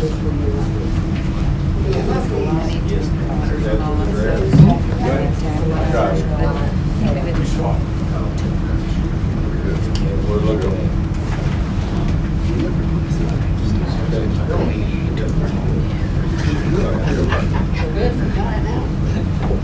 Feel good.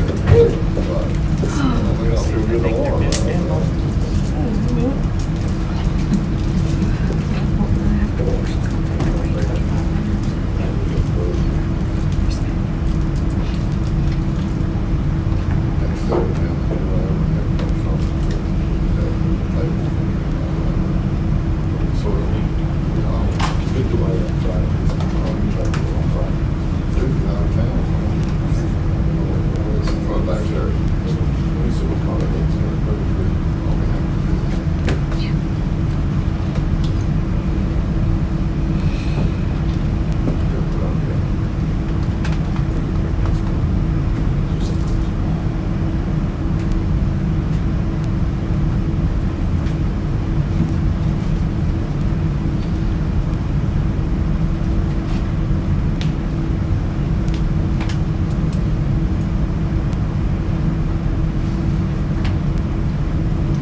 next item we wanted to cover was the fiscal year 2025 budget.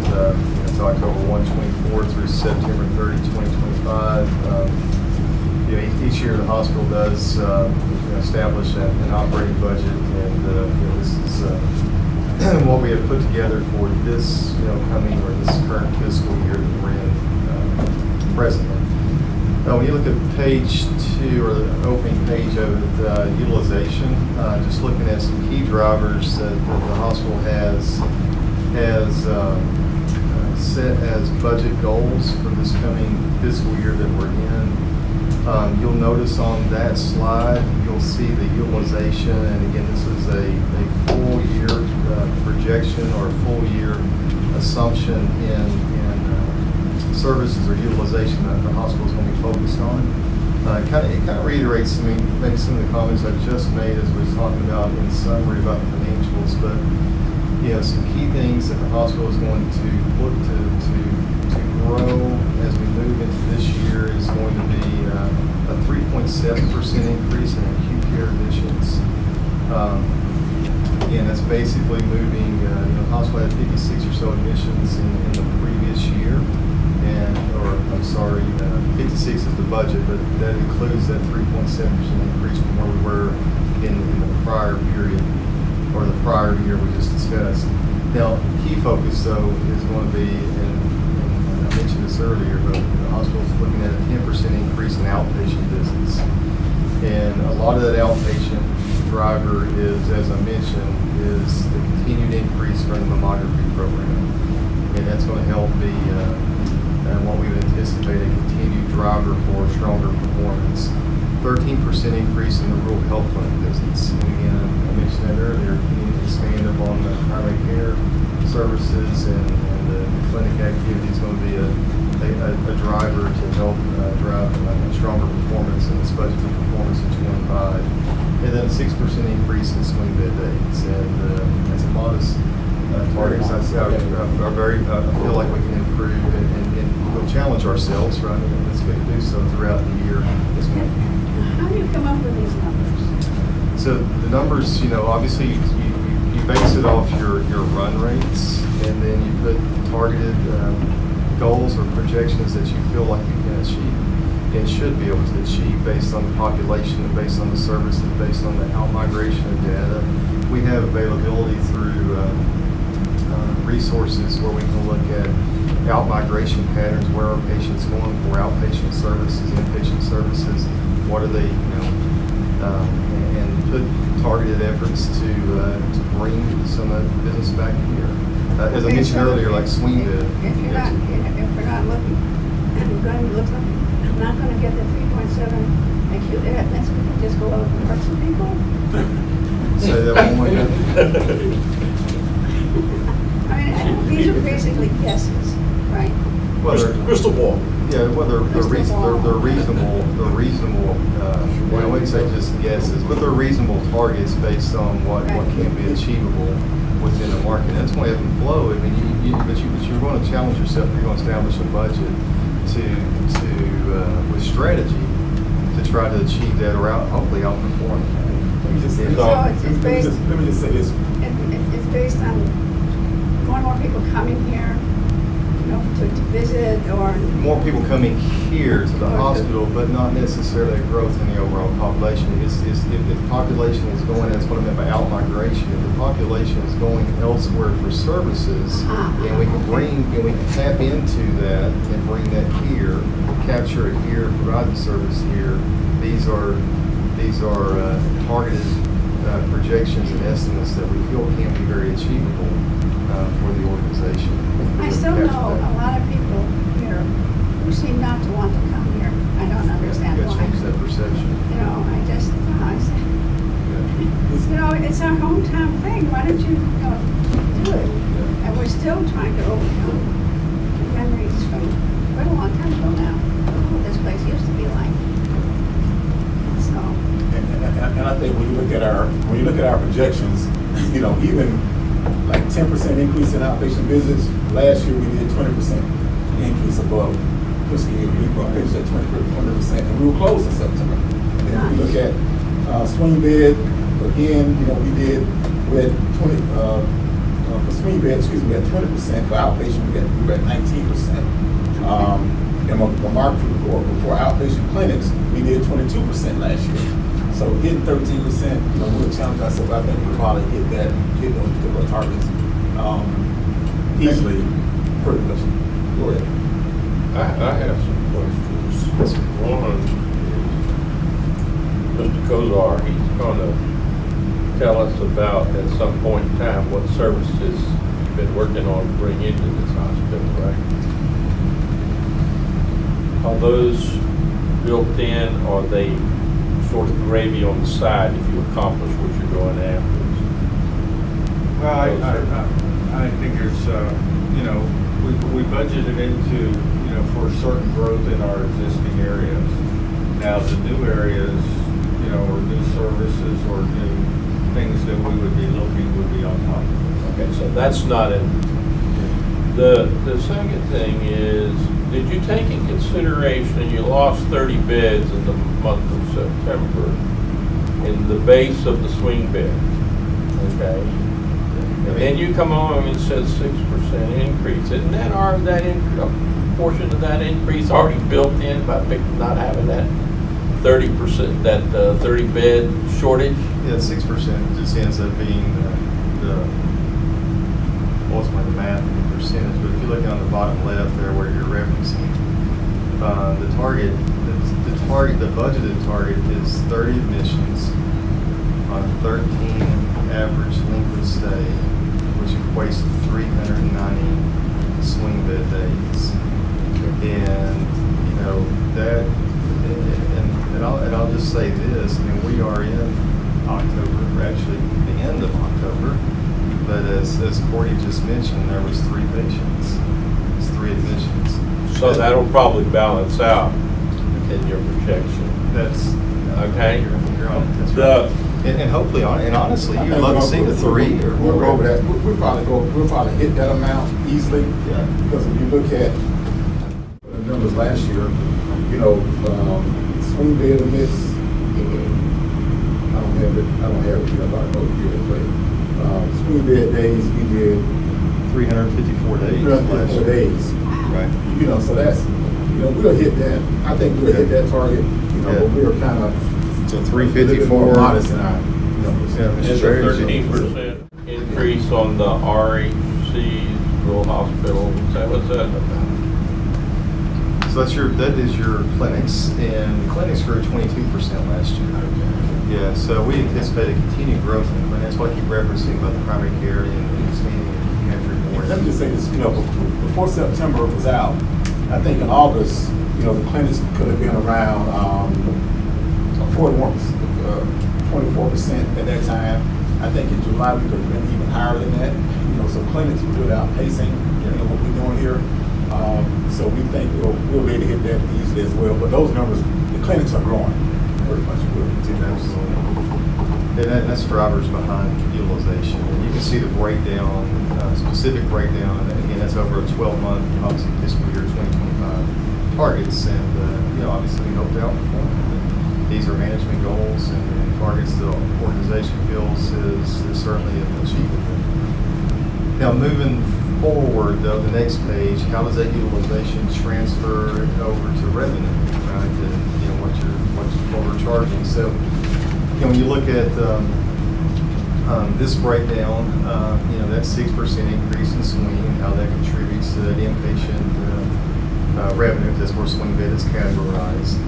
The 10% increase in outpatient-related activity, particularly in labs and mammography associated, that is in your outpatient revenue.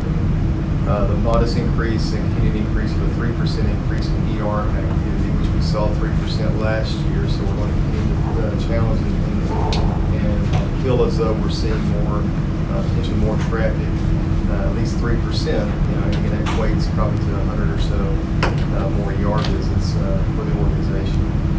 And then there's a statement in yield, you know, remains flat year over year. And what is yield? What does that ultimately mean? That means what we anticipate getting paid for the services that we're providing. So that percentage of revenue that we anticipate receiving based on all of our contractual relationships. We anticipate that holding steady. We don't anticipate any declines there. We don't anticipate a significant mix or intensity in our services that would skew that higher or lower. So we hope to keep that constant year over year. I know we talked earlier about What does yield mean? I want to just describe it. It really is when you look at what we expect to receive in the services that we're providing. So I look at a net gross occupation, net divided by your gross. If it's 50 cents, 56 cents, 35 cents, whatever our overall percentage is what we anticipate staying constant year over year. Meaning, I don't anticipate rate pushing it up, a rate increase. I don't anticipate rate increase pushing it down. What is my OY? Year over year. Year over year. Year over year. Got you. I understand. So anticipate it staying flat. I got you. year over year. I understand. Yeah, thank you. Okay. And then the next page is the expenses, and I know David has this specifically a line item on the agenda as well, but the assumptions in the expenditures, again, the overall expenditures will go up 6%, 6.16%. Included in that, though, is going to be some variable increase in staffing based on utilization and volume growth that I just mentioned earlier. But also inside of that, it does include a rate adjustment for the workforce, and we want to discuss that specifically. Last year we did a 4% wage increase, for staff. I like focus on the full-time staff only, I believe, at that time. This particular time we want to focus on not only the full-time staff, but your part-time and your PRN staff, which they do help us out a lot here as well. It's 4% across the board, increase for that staff. It's amazing that when we say these things, and then people, rumors come out, that David Walker got a 20% raise and all that, which is not totally false. We gave raises to different people. That's not false. So today, I just wanted to make sure on the record, it's a wage increase for our full-time, part-time, and PRN employees across the board. So this is a way that we can continue to reinvest in our employees. We're not where we want to be at with salaries, but I think, we continue to hit different areas. We can try to be competitive, but this is a way to invest, back into our staff here. Now that 4% that includes nurses. Everybody. How are we doing with the pay with nurses versus other people? Are you hearing much about that, or is it? I know you always hear about complaints, but in regards to somebody living here, is it worth driving somewhere else now? Are we getting close to that, or We're getting close, but we're not there. we're not there? But our full-time rate is much closer, but like you said, we only increased the full-times. So our PRN rate's pretty low. So And they'll a have large to- number of our nursing staff are PRN because they have jobs elsewhere, or they maybe retired from their previous job. You So wanna I get a keep- lot of talk about that PRN rate. Okay, so that 4% help? Anything will help, yes, sir. I like that. We also look at the clinical, we got respiratory radiology. Those rates are low for the full-time staff. So we may make some adjustments there to try to bring them up, as well. But, as a hospital as a whole, I was telling the staff yesterday, we're one body with many members. My job is not as important as their jobs.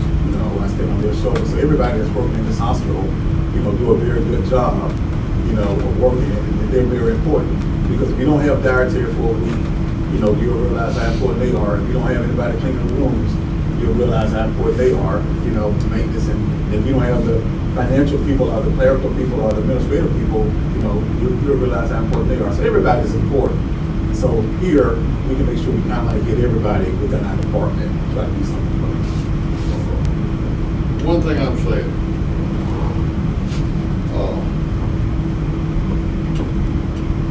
merit increase. This isn't a merit increase. This is across the board. It's across the board, yeah. So Is there any wiggle room there to target particular areas? Are we going to authorize, or you like a particular area? It's just we've got to pay more for this one person than 4%. I mean, we can, I mean, I'm just, is there, we can look at it, Jason, you know, we can look at the budget and see if we can, because we know our clinical area is needed. We know that respiratory, radiology really need targeted, you know, and maybe lab in a way, but. and I'm not talking about just because we think they're good people or feel sorry. No. I'm talking about it's critical to have here at the hospital. Yeah, they're critical. I think we need to look at some of Okay, that. but when they're critical, last year we targeted the nursing, really, we did a targeted. I know we did targeted nursing. But I think, you know, with radiology and respiratory, we really do need to look at their particular ranks there. And see, can we bring them up, you know, more than 4%? That's not a large number of staff It's not a lot, members. not a lot. I mean, I don't think we have but maybe 5 in radiology, Okay, well, I maybe mean, 5. I'm just saying, we need to have some wiggle room in there. And I'm not golly, I'm sorry. Can we go back to Sorry about that, I hate that. You got to the expense sheet? Sure. I just want to make sure I understand. Weems Clinic. Regular salaries are basically the hospital employees. Correct. Okay. Has nothing to do with Alliant. EE employee benefits, that's your insurance and so forth like that. Contribution. EDU, education. What is that?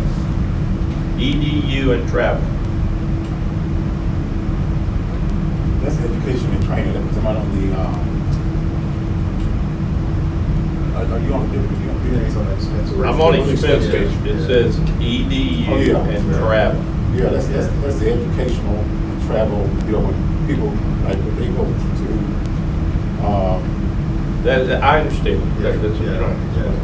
yeah. Professional fees, is this to radiology? Your group, What's this for? your emergency room group, your radiology,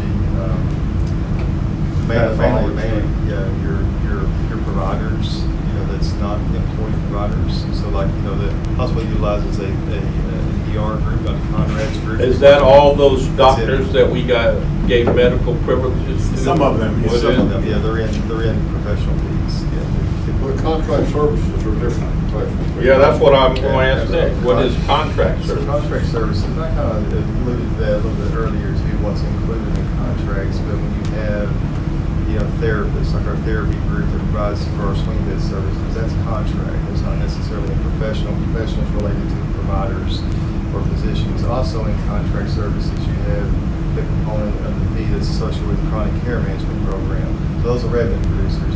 But a big item, probably the main item in your contract services is, you know, the revenue cycle services are outsourced and the IT support is outsourced to third parties. True bridges. True bridges, yes, absolutely, and that is contract, and their fees are, you know, a percentage of your overall collections, so. So where is Alliance contract? That's in there as well. In the contract service. It's in contract services And as what well. percentage of that does it take up of the 1.9?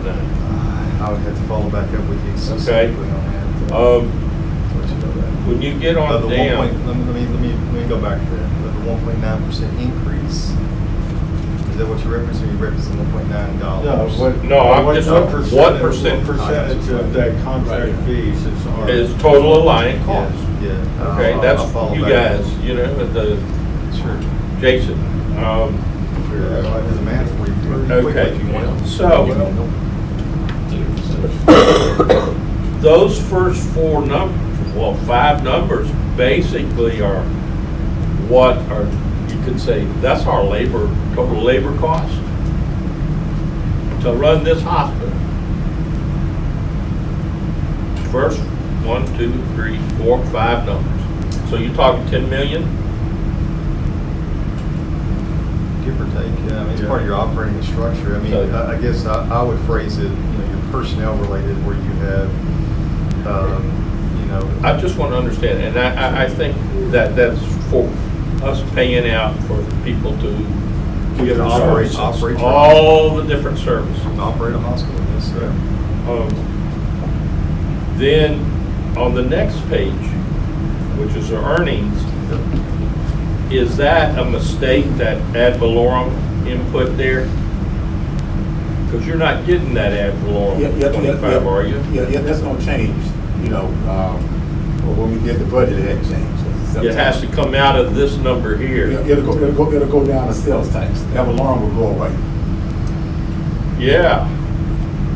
So let's talk about this, and let's talk about the last page, which is ultimately what gets to the earnings and help, please help us understand this. So from a budgetary standpoint, I mean, when you talk about the revenues, we just talked about, we talked about the expenditures, we just referenced what it takes to operate this hospital.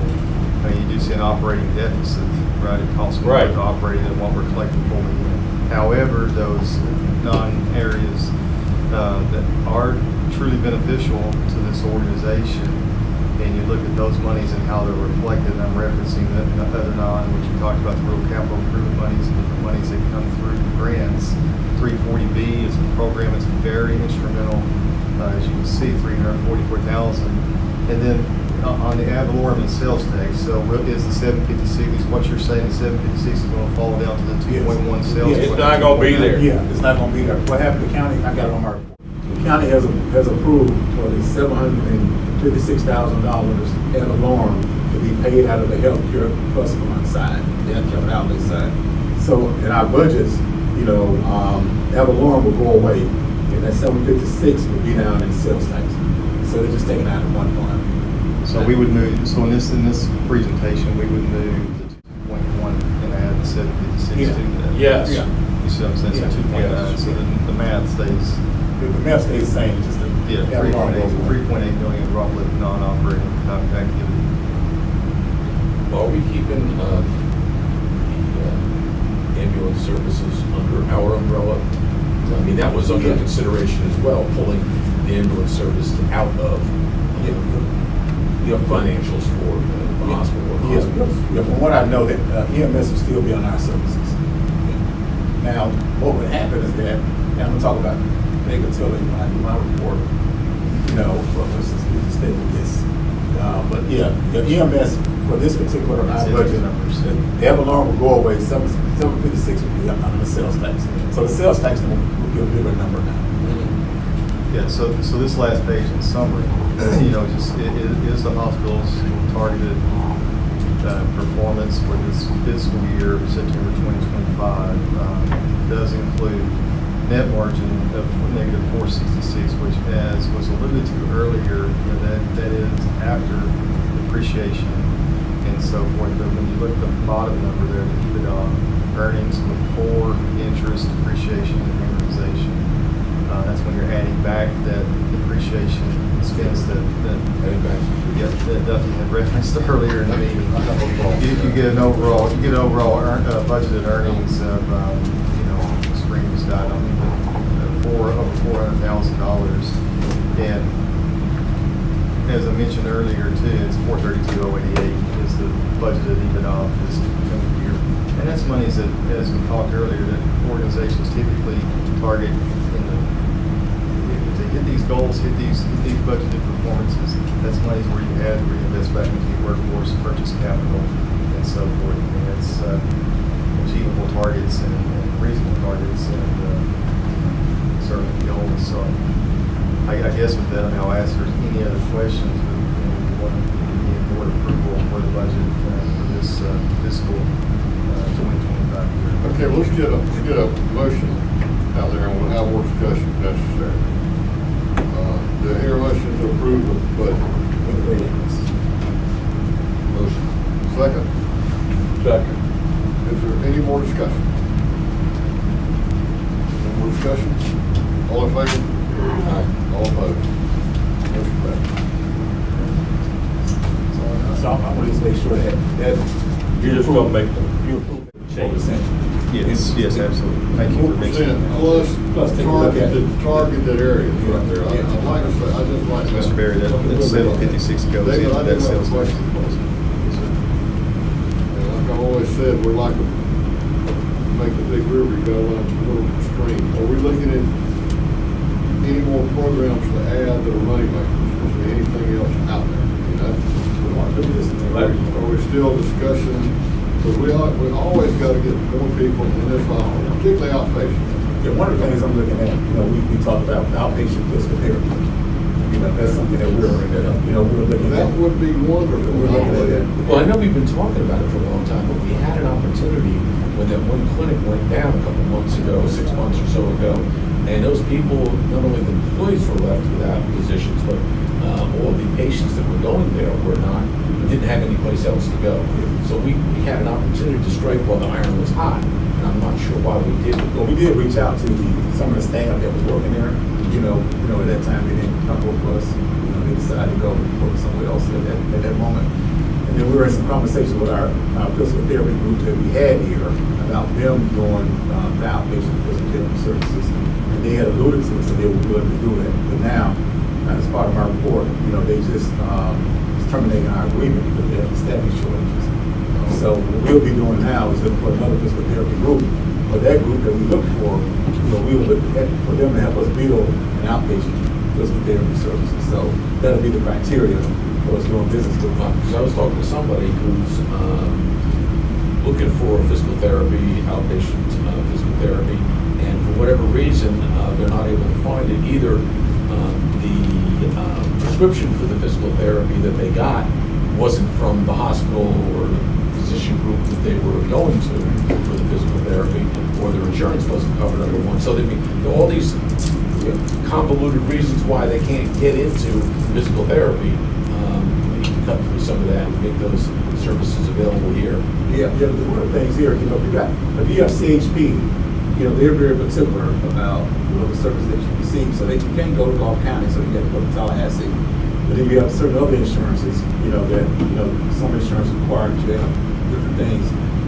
Good thing about us, we pretty much credential a whole lot of different insurances, so I think that'll be very helpful for us to start that services. So one of the things that we'll do with seeking a new physical therapy company, that hey, in order for us to do business with you, we need to start an outpatient center here, which we can use our own setup that we have now.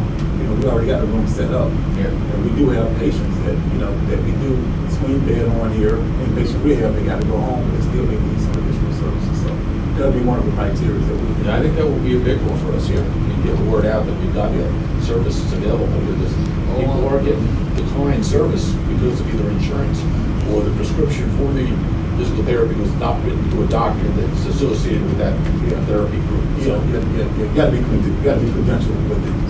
Some of the stuff that we did try to reach out to them, and they didn't, unfortunately. On your dashboard graphs, can you get a little more color into those graphs? Because I have one hard time thinking through some of them. Do you like the graphs? Those right there. I'll ask a question. Do y'all like the graphs? We can get rid of them if y'all. No, I don't want to get rid of them. Because all you got to do is take a quick glance at the colors. I'm talking about going across there. I know you got a colored printer, right, don't you? Oh, yours not colored? Yeah, no. Oh. Yeah, it's shaded. My bad. It's shaded. Or they're not colored. Okay, what we'll do next time.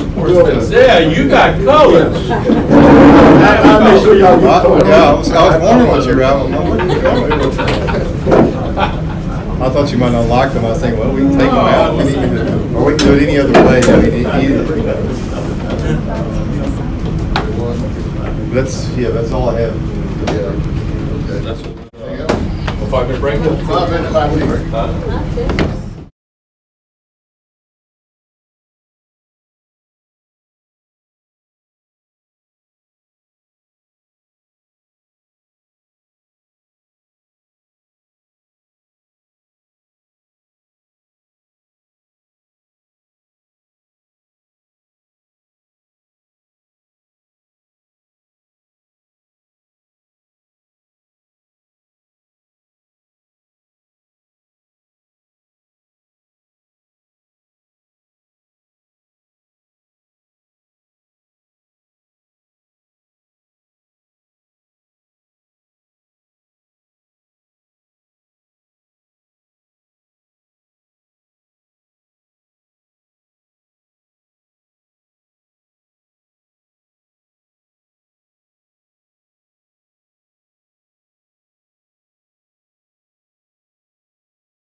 That was good. Okay, so here's my CEO report here. You have that, just for time references, just take a look at it.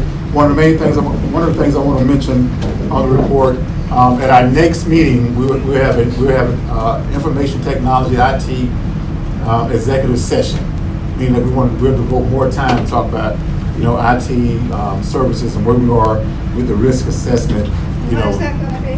That's going to be in November, but the board has to decide what date. Thanksgiving is on the last Thursday of the month. We're gonna talk about that before the meeting's over. Yeah. So usually we do it the Tuesday before Thanksgiving, but it's up to the board. We're gonna talk about whatever day you want to do that. Also, as part of my report is a list. See some of the organization equipment upgrades and program highlights from 2020 through August 2024. It's an exhaustive list. Take a look at that list. These are some of the things that we've done as an organization since 2020 here at the hospital. So, you take a look at that list as well. Just to update you on the Baker Tilly, we had a meeting with Baker Tilly. We're sending them information. Is that a company? A company, yeah. Baker Tilly is the healthcare consultant company. Okay. I know you've been out listening for a while, but they're the healthcare consultant company that the county has contracted with. We have been in meetings with them, not meetings, but we have been in phone conversations. We have uploaded some of the financials with them, so they're doing an assessment. I know Bill mentioned about EMS. One of the things that Baker Tilly will do, Baker Tilly will probably cover each department, cover the hospital, EMS, the clinics financially, to see how those entities are doing. And they'll probably present their report to the county as well. That report, their final report will be completed between March 2024 to April 2024. And that's when the county will make that decision. What is their final report? Okay. I said 2025? Oh, yep, 2025. Thank you, Bill, for catching that. We'll change that, 2020. It's already been in the books and we don't know about it. No, 2025. Okay. And so each one of you all, I gave you all a report. Each one of you should have the Baker Tilly agreement that they sent to the county. If you don't have that, I may need to get Miss Martina, I may need to give you one, a hand copy, but everybody else should have a copy. That if you want a hand copy of that, I'll give you that agreement. And that agreement spells out the different things that Baker Tilly would do for the county. One of the things they would do an assessment of the financial viability of Weems Memorial Hospital. How we're doing financially. They would do a performance review, operational performance review. They also would probably make a recommendation to the county. Should they keep the critical access hospital designation, or should they move towards a rural emergency hospital designation? But I do have the agreement in my office. Matter of fact, I may just get Heather to make y'all a copy of it while y'all are here. So each one of y'all can have a hand copy of it. That way you'll know what they're doing. At the next meeting also, probably at the beginning of the next meeting, we'll have Mr. Bill Williams here with the Sheriff's Office. He will give you all an update on the housing initiative, that's happening in the county. I mentioned earlier about our physical therapy group. They'll be terminating our contract because there are staffing shortages. So we'll be looking for a new physical therapy group. Will also look for a new radiology group. I think this is the time that we begin to look for a new group as well. The radiology group did assist us with getting our mammography accreditation completed. But I think it's time that we begin to look for a new group. That's all I have right now, because I know Michael Kozar needs to come, and then we need to move into the executive session. And then we'll get Heather to make copies for you all for the Baker Tilly agreement. Let me ask, how do we submit what questions or what documents we want to see during this executive session on the IT. IT. If you can send them to me, just send them to me. And I'll relay that to our IT people. I also will try to get the documents. Well, we have the documents. We'll get them. But the executive session, just send me the documents that you want or the questions that you have. That we'll try to answer those questions at that executive session meeting for the information technology.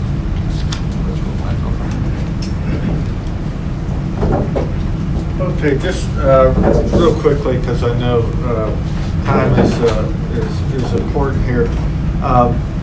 Earlier this month, Alliant Management Services sent out a press release announcing some additional services that we're going to be providing to our facilities. And what David and I have been working on over the past months is looking at what are the needs of our hospitals and what are some of the most important areas that we felt that we could assist in making impacts with these organizations. And what we took a look at is adding additional personnel to Alliant to assist us in these various areas.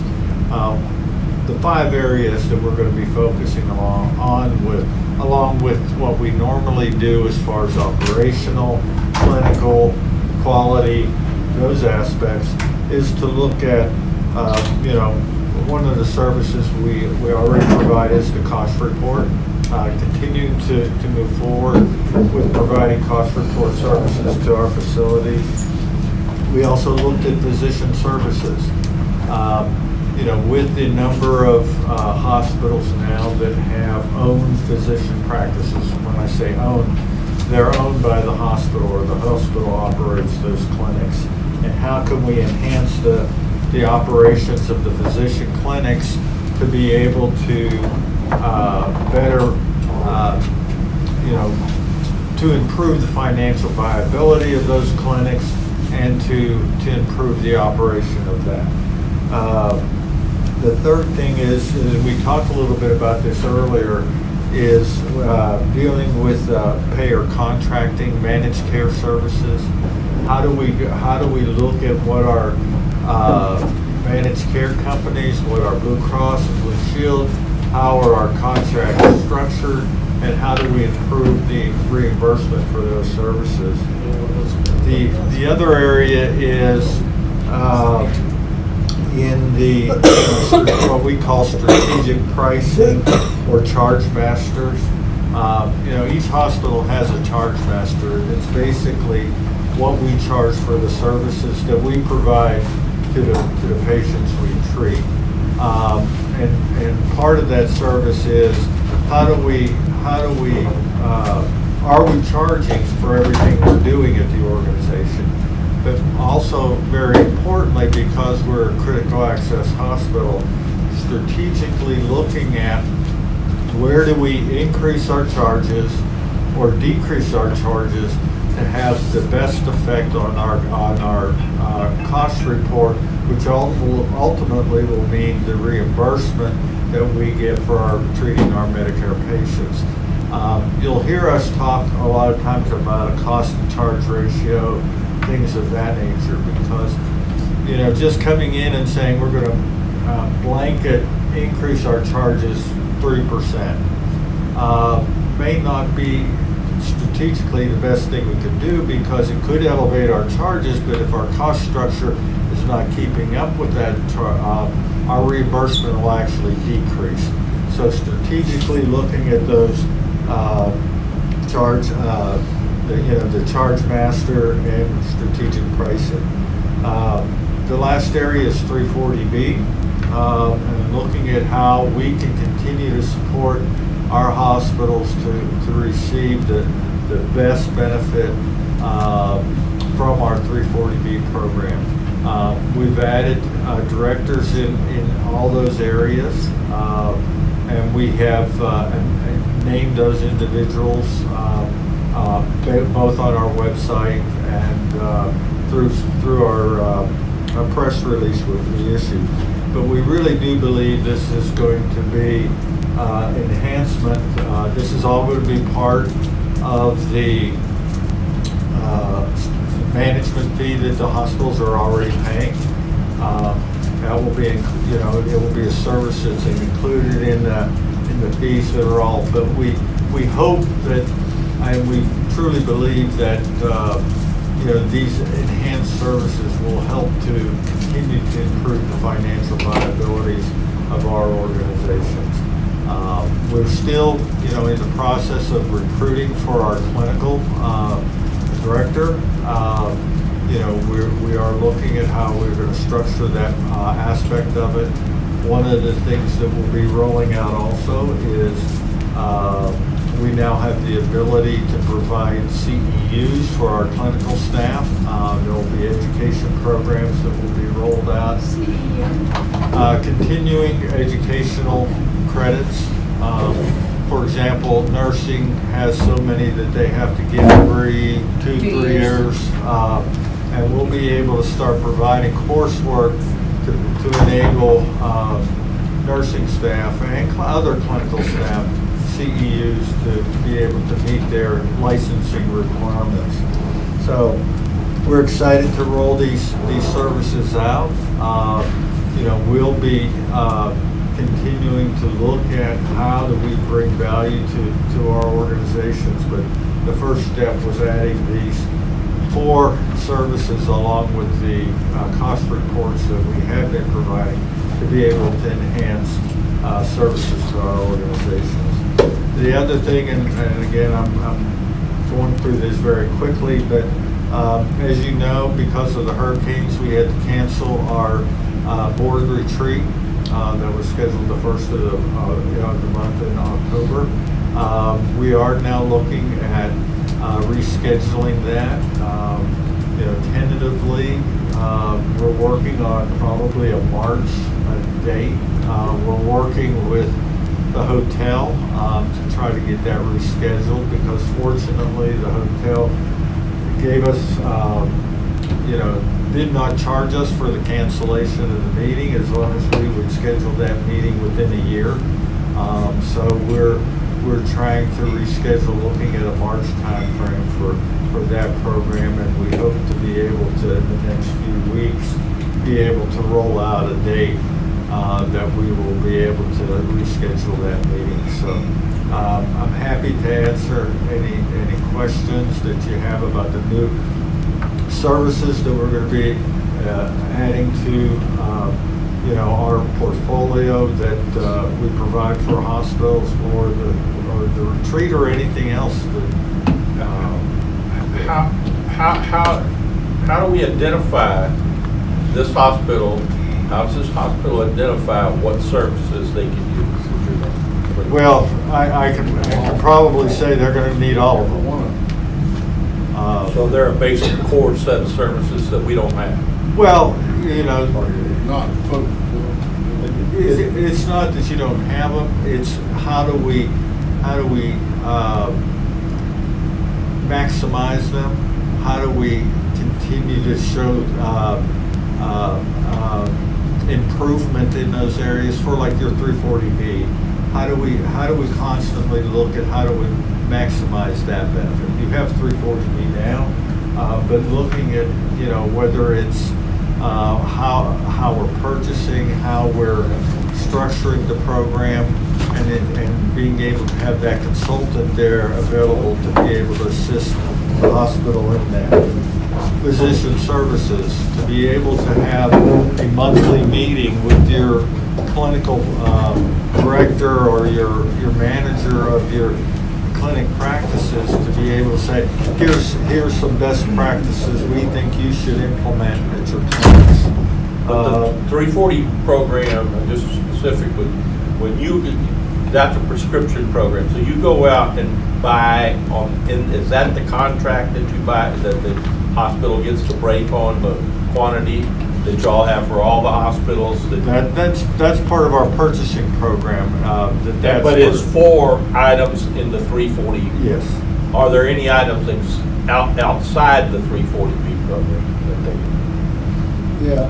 Yeah, I mean, I can help you with that, John. I think, 340B1 is you got to be eligible for it, and the hospital here is eligible. Now, not every hospital is eligible for 340B. Actually, one's not. All the others are.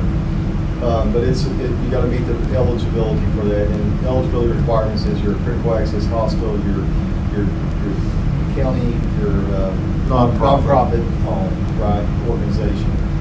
So you do qualify for that. 340B is a pharmaceutical program that allows the hospital to purchase drugs at a deeper discount typically than what our GPO, group purchasing organization, relationship is able to purchase those drugs. That's one element of it. The second element of it is we're able to contract with retail pharmacies to fill the prescriptions for patients that are seen within Weems. And you all do that? Well, yes. That's a benefit of that program that we, okay. Well, the evolution of services that Michael's referencing is to help support that, right? Help provide and make sure we're optimizing, I guess, the better way of saying that, those services. As long as we keep that designation based on whether we change our hospital designation, correct? Yeah, because, because if, right now, rural emergency hospitals are not eligible for the 340B program. So, that's a factor you have to calculate in when you're looking at the benefits of whether to switch to REH or state critical access. Now, there has been some discussions on the federal level, but it's not passed yet. Right. And so, that all has to do with that calculation. Yeah, there's a lot of strategies that you can look at. I mean, that new model. I mean, there's a lot of different strategies in past. Well, that's Baker Tilly's job. Well, that's what. Well, you would think that would be their job. I mean, that's what's supposed to come out of that contract.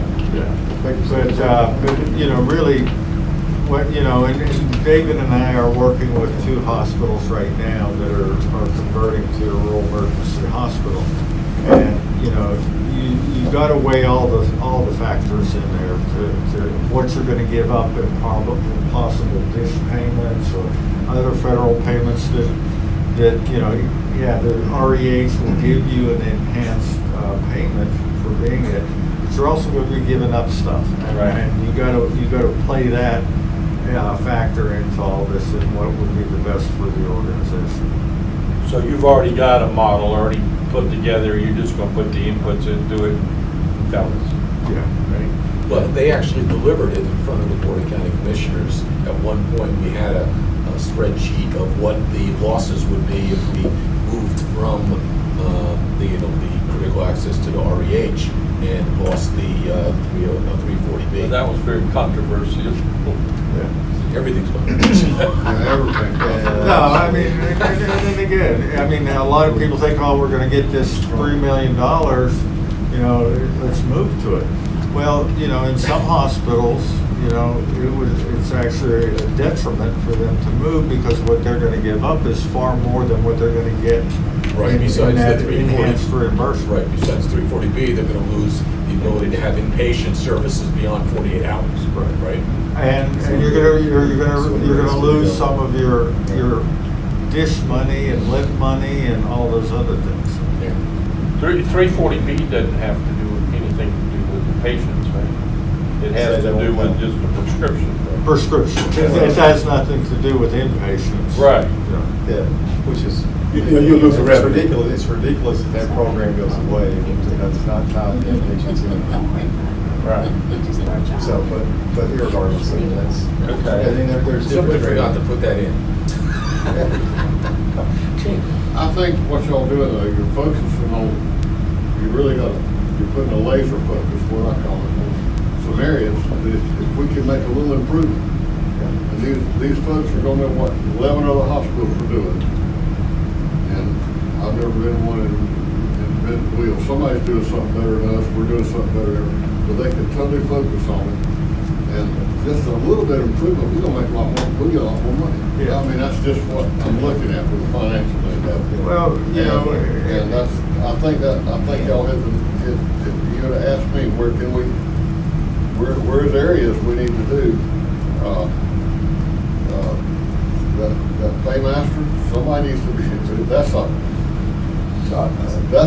else to me. It just blows my mind. But I think we're gonna see some improvement on it pretty quick. And let me just say, prior to Alliant, we were paying an accounting firm, maybe $60,000, $60,000 to $80,000 for cost report to prepare our cost report. Here, $60,000 to $80,000, maybe $60,000. It was. Yeah, $60,000 to do the cost report. And so when Alliant came aboard, you know, that cost report job, kind of like, well, they're gonna do that for us. And so that's a $60,000 payment that we didn't have to pay out. You know, we had to pay, I think Carver's and Ingham or some other accounting And there was firm. another Another firm that a did. one-person firm, if I'm not mistaken. Yeah, Right? yeah. And he You're right. worked You're the several hospitals Yeah. around, Yeah. and that's what we're trying to get away from. Yeah, and so we have. And so since Alliance came aboard, you know, we've been using some of that model already, to be honest with you know, for these particular services here. So I just said to throw that out, that cost support. Well, and then I'll put some context around that too. I mean, when you look at, again, what the management fee goes towards, it goes towards what you just described. It goes towards evolving. We got to evolve too, right? We got to find the areas that's going to continue to improve the facilities that we work with. And we specifically targeted these areas because, to your point earlier, nearly every facility that we work with, they need this level of service or this level of support. So what we want to do is say, okay, well, we want to repurpose or rebadge or re-evolve what we're providing our hospitals and focus in these key areas that it's going to make a difference and will make a measurable difference. And on top of that, you know, we're going to ask, I mean, you're going to see the faces of these individuals too. So you're not just going to see me or Michael or you'll see Jason a lot, but you're going to see the faces of these individuals for the services that they're providing, and they're going to share with you what they've been able to work on and help the facility with. That way you have measurable things versus folks questioning, what are you guys doing? Well, this is what we're focused on to help this organization hopefully move forward further in the future. I have an experience I'll just relate to. It's personal. My son, as you know, is a doctor, and he's a colorectal surgeon. And he got on a group in New Hope, Pennsylvania. Okay? And he works in a hospital, has it all, but he does more than just colorectal surgery. He does general surgery, because he's a general surgeon too. So are those things what you're looking at is where you can get some type of professional help that can go both ways or three ways? Mm-hmm. Well, you know, and you look at, you know, if you're on the clinical side, you know, and we talked a little bit about it earlier, you know, looking at what services we can bring into the hospital that are going to be able to enhance that patient engagement with the organization. And some of that is like, and I'll use another hospital that we have, that their general surgeon also does a very comprehensive wound care program. And where they're taking, you know, so part of his day is doing general surgery, other part of his day is doing wound care on patients. You have, you know, in some cases you have physicians that are also doing stress testing for your cardiac processes where you're overseeing some of those things. So looking at those services, you know, DEXA scanning, I don't know, do you guys do DEXA here? Not yet, no, We're sir, but we're doing- getting That's there. That's No, another. sir. Is that a But the different next is machine? cheap. Yeah, Yeah. it's on 20,000. I don't know that deal, But you know, just using that as an example, because what we have seen in other organizations is, you know, we talk about mammography, and you guys have a relatively new mammography services, but mammography and DEXA scans, which is your, you know, go hand in hand. And a lot of you lose probably a percentage of your mammograms because ladies want, or individuals want to get their mammo and the DEXA done at the same time. So they'll My go to wife, an organization. she can't come here because she goes to the decks and all. Exactly. I mean, So that's, an example you know, right there. looking So at, I'd like to looking go at there, that but- service. David talked about the therapy, you know, being able to have an opportunity to do outpatient therapy along with, you know, capitalizing on your swing bed therapy could be a tremendous benefit. So I know we're running out of time, so we've got a lot more to No, cover. I'm glad to see what y'all done there. I think that's gonna be, Yes. I think when you get somebody focused on one particular thing, that really helps a lot. I mean, you look at the whole I have a question on the Baker Tilly letter. You might ask, city county administrator, did Baker Tilly ever get registered with the state of Florida? Baker Tilly what? Baker Tilly ever get registered with the state of Florida? As a registered business? I sent an email to Mike Malone asking that. All right. Stop asking. Now it's your turn. Okay. All right. Let's see. Bill, thank you, Michael. We appreciate that.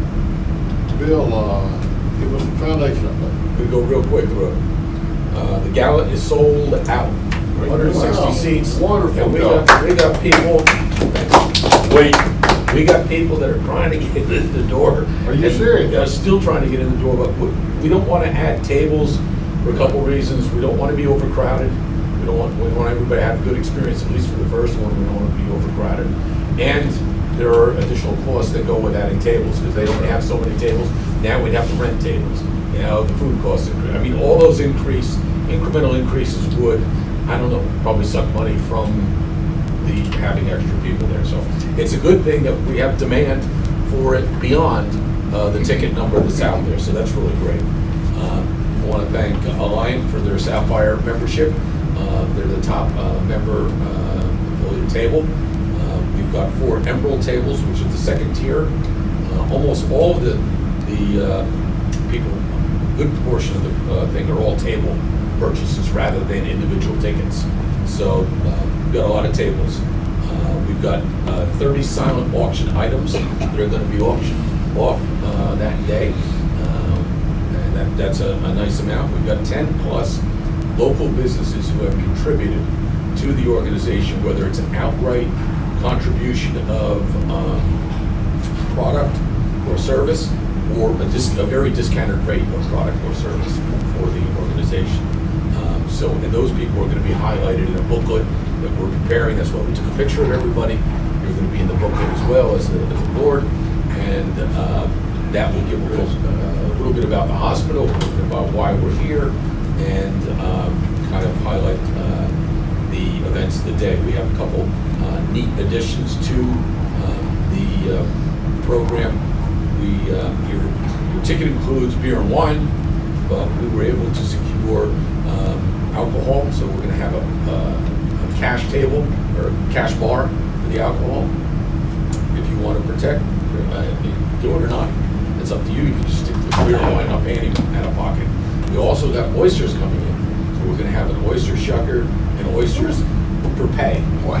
So we're going to, that's going to be another cash table. So you get oysters and prosecco, if you like, in the auction area. So a lot of nice little things going on. I think there's a picture booth. Somebody's doing a 360 picture booth. Go in there, get your picture taken. That's all been really good. A lot of work, but it's been good. Hopefully make a profit out of it. I think we're definitely going to cover our costs, but how much profit? 20,000? I don't know. You know, Your text machine? I don't know. It don't matter. This is a wonderful way to get it started. You know, it's a wonderful thing, Bill. I think the foundation is doing a great job. I'm just throwing her name out there. Make sure you Yeah, not me. I'm the Real good, just about to see that. But another thing too, you know, you want to give a donation towards the ultrasound machine, I got a big check. You know what I mean? You take pictures. Get ready to go, huh? Ready to go. They're doing a great job. We're excited. But they also are doing the AED in light of the individual that passed away over at Watercraft 4 months back with a heart attack. We have 2 installed AEDs already, one in the post office and one down at the Apalachicola Yacht Club. Those were funded and donated by the foundation. And we have a private donor, which we've secured, which is going to put out money for 5 more on a grant at Conley Road. And so the 5 more are we're looking at the placement of them, but I think we are going to go to Alligator Point, one of them, one in Carabel, one on the island, and we're trying to figure out the rest, but we're trying to spread them out throughout Franklin County. When you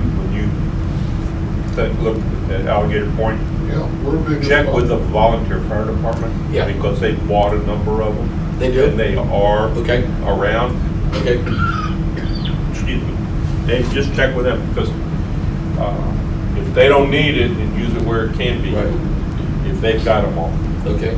So they did put Those out some. defibrillators. Yeah, yep. They Yeah. increased- Yeah. They got them out They there. got them Okay. out with lights on some buildings. Okay, we'll check with them before we talk about putting them out there. That's all I got. Okay. Thank you. I have, I believe, one other item here. We got, both of our meetings coming up are going to be conflicted some way by holidays. We really don't want to, we don't need to be,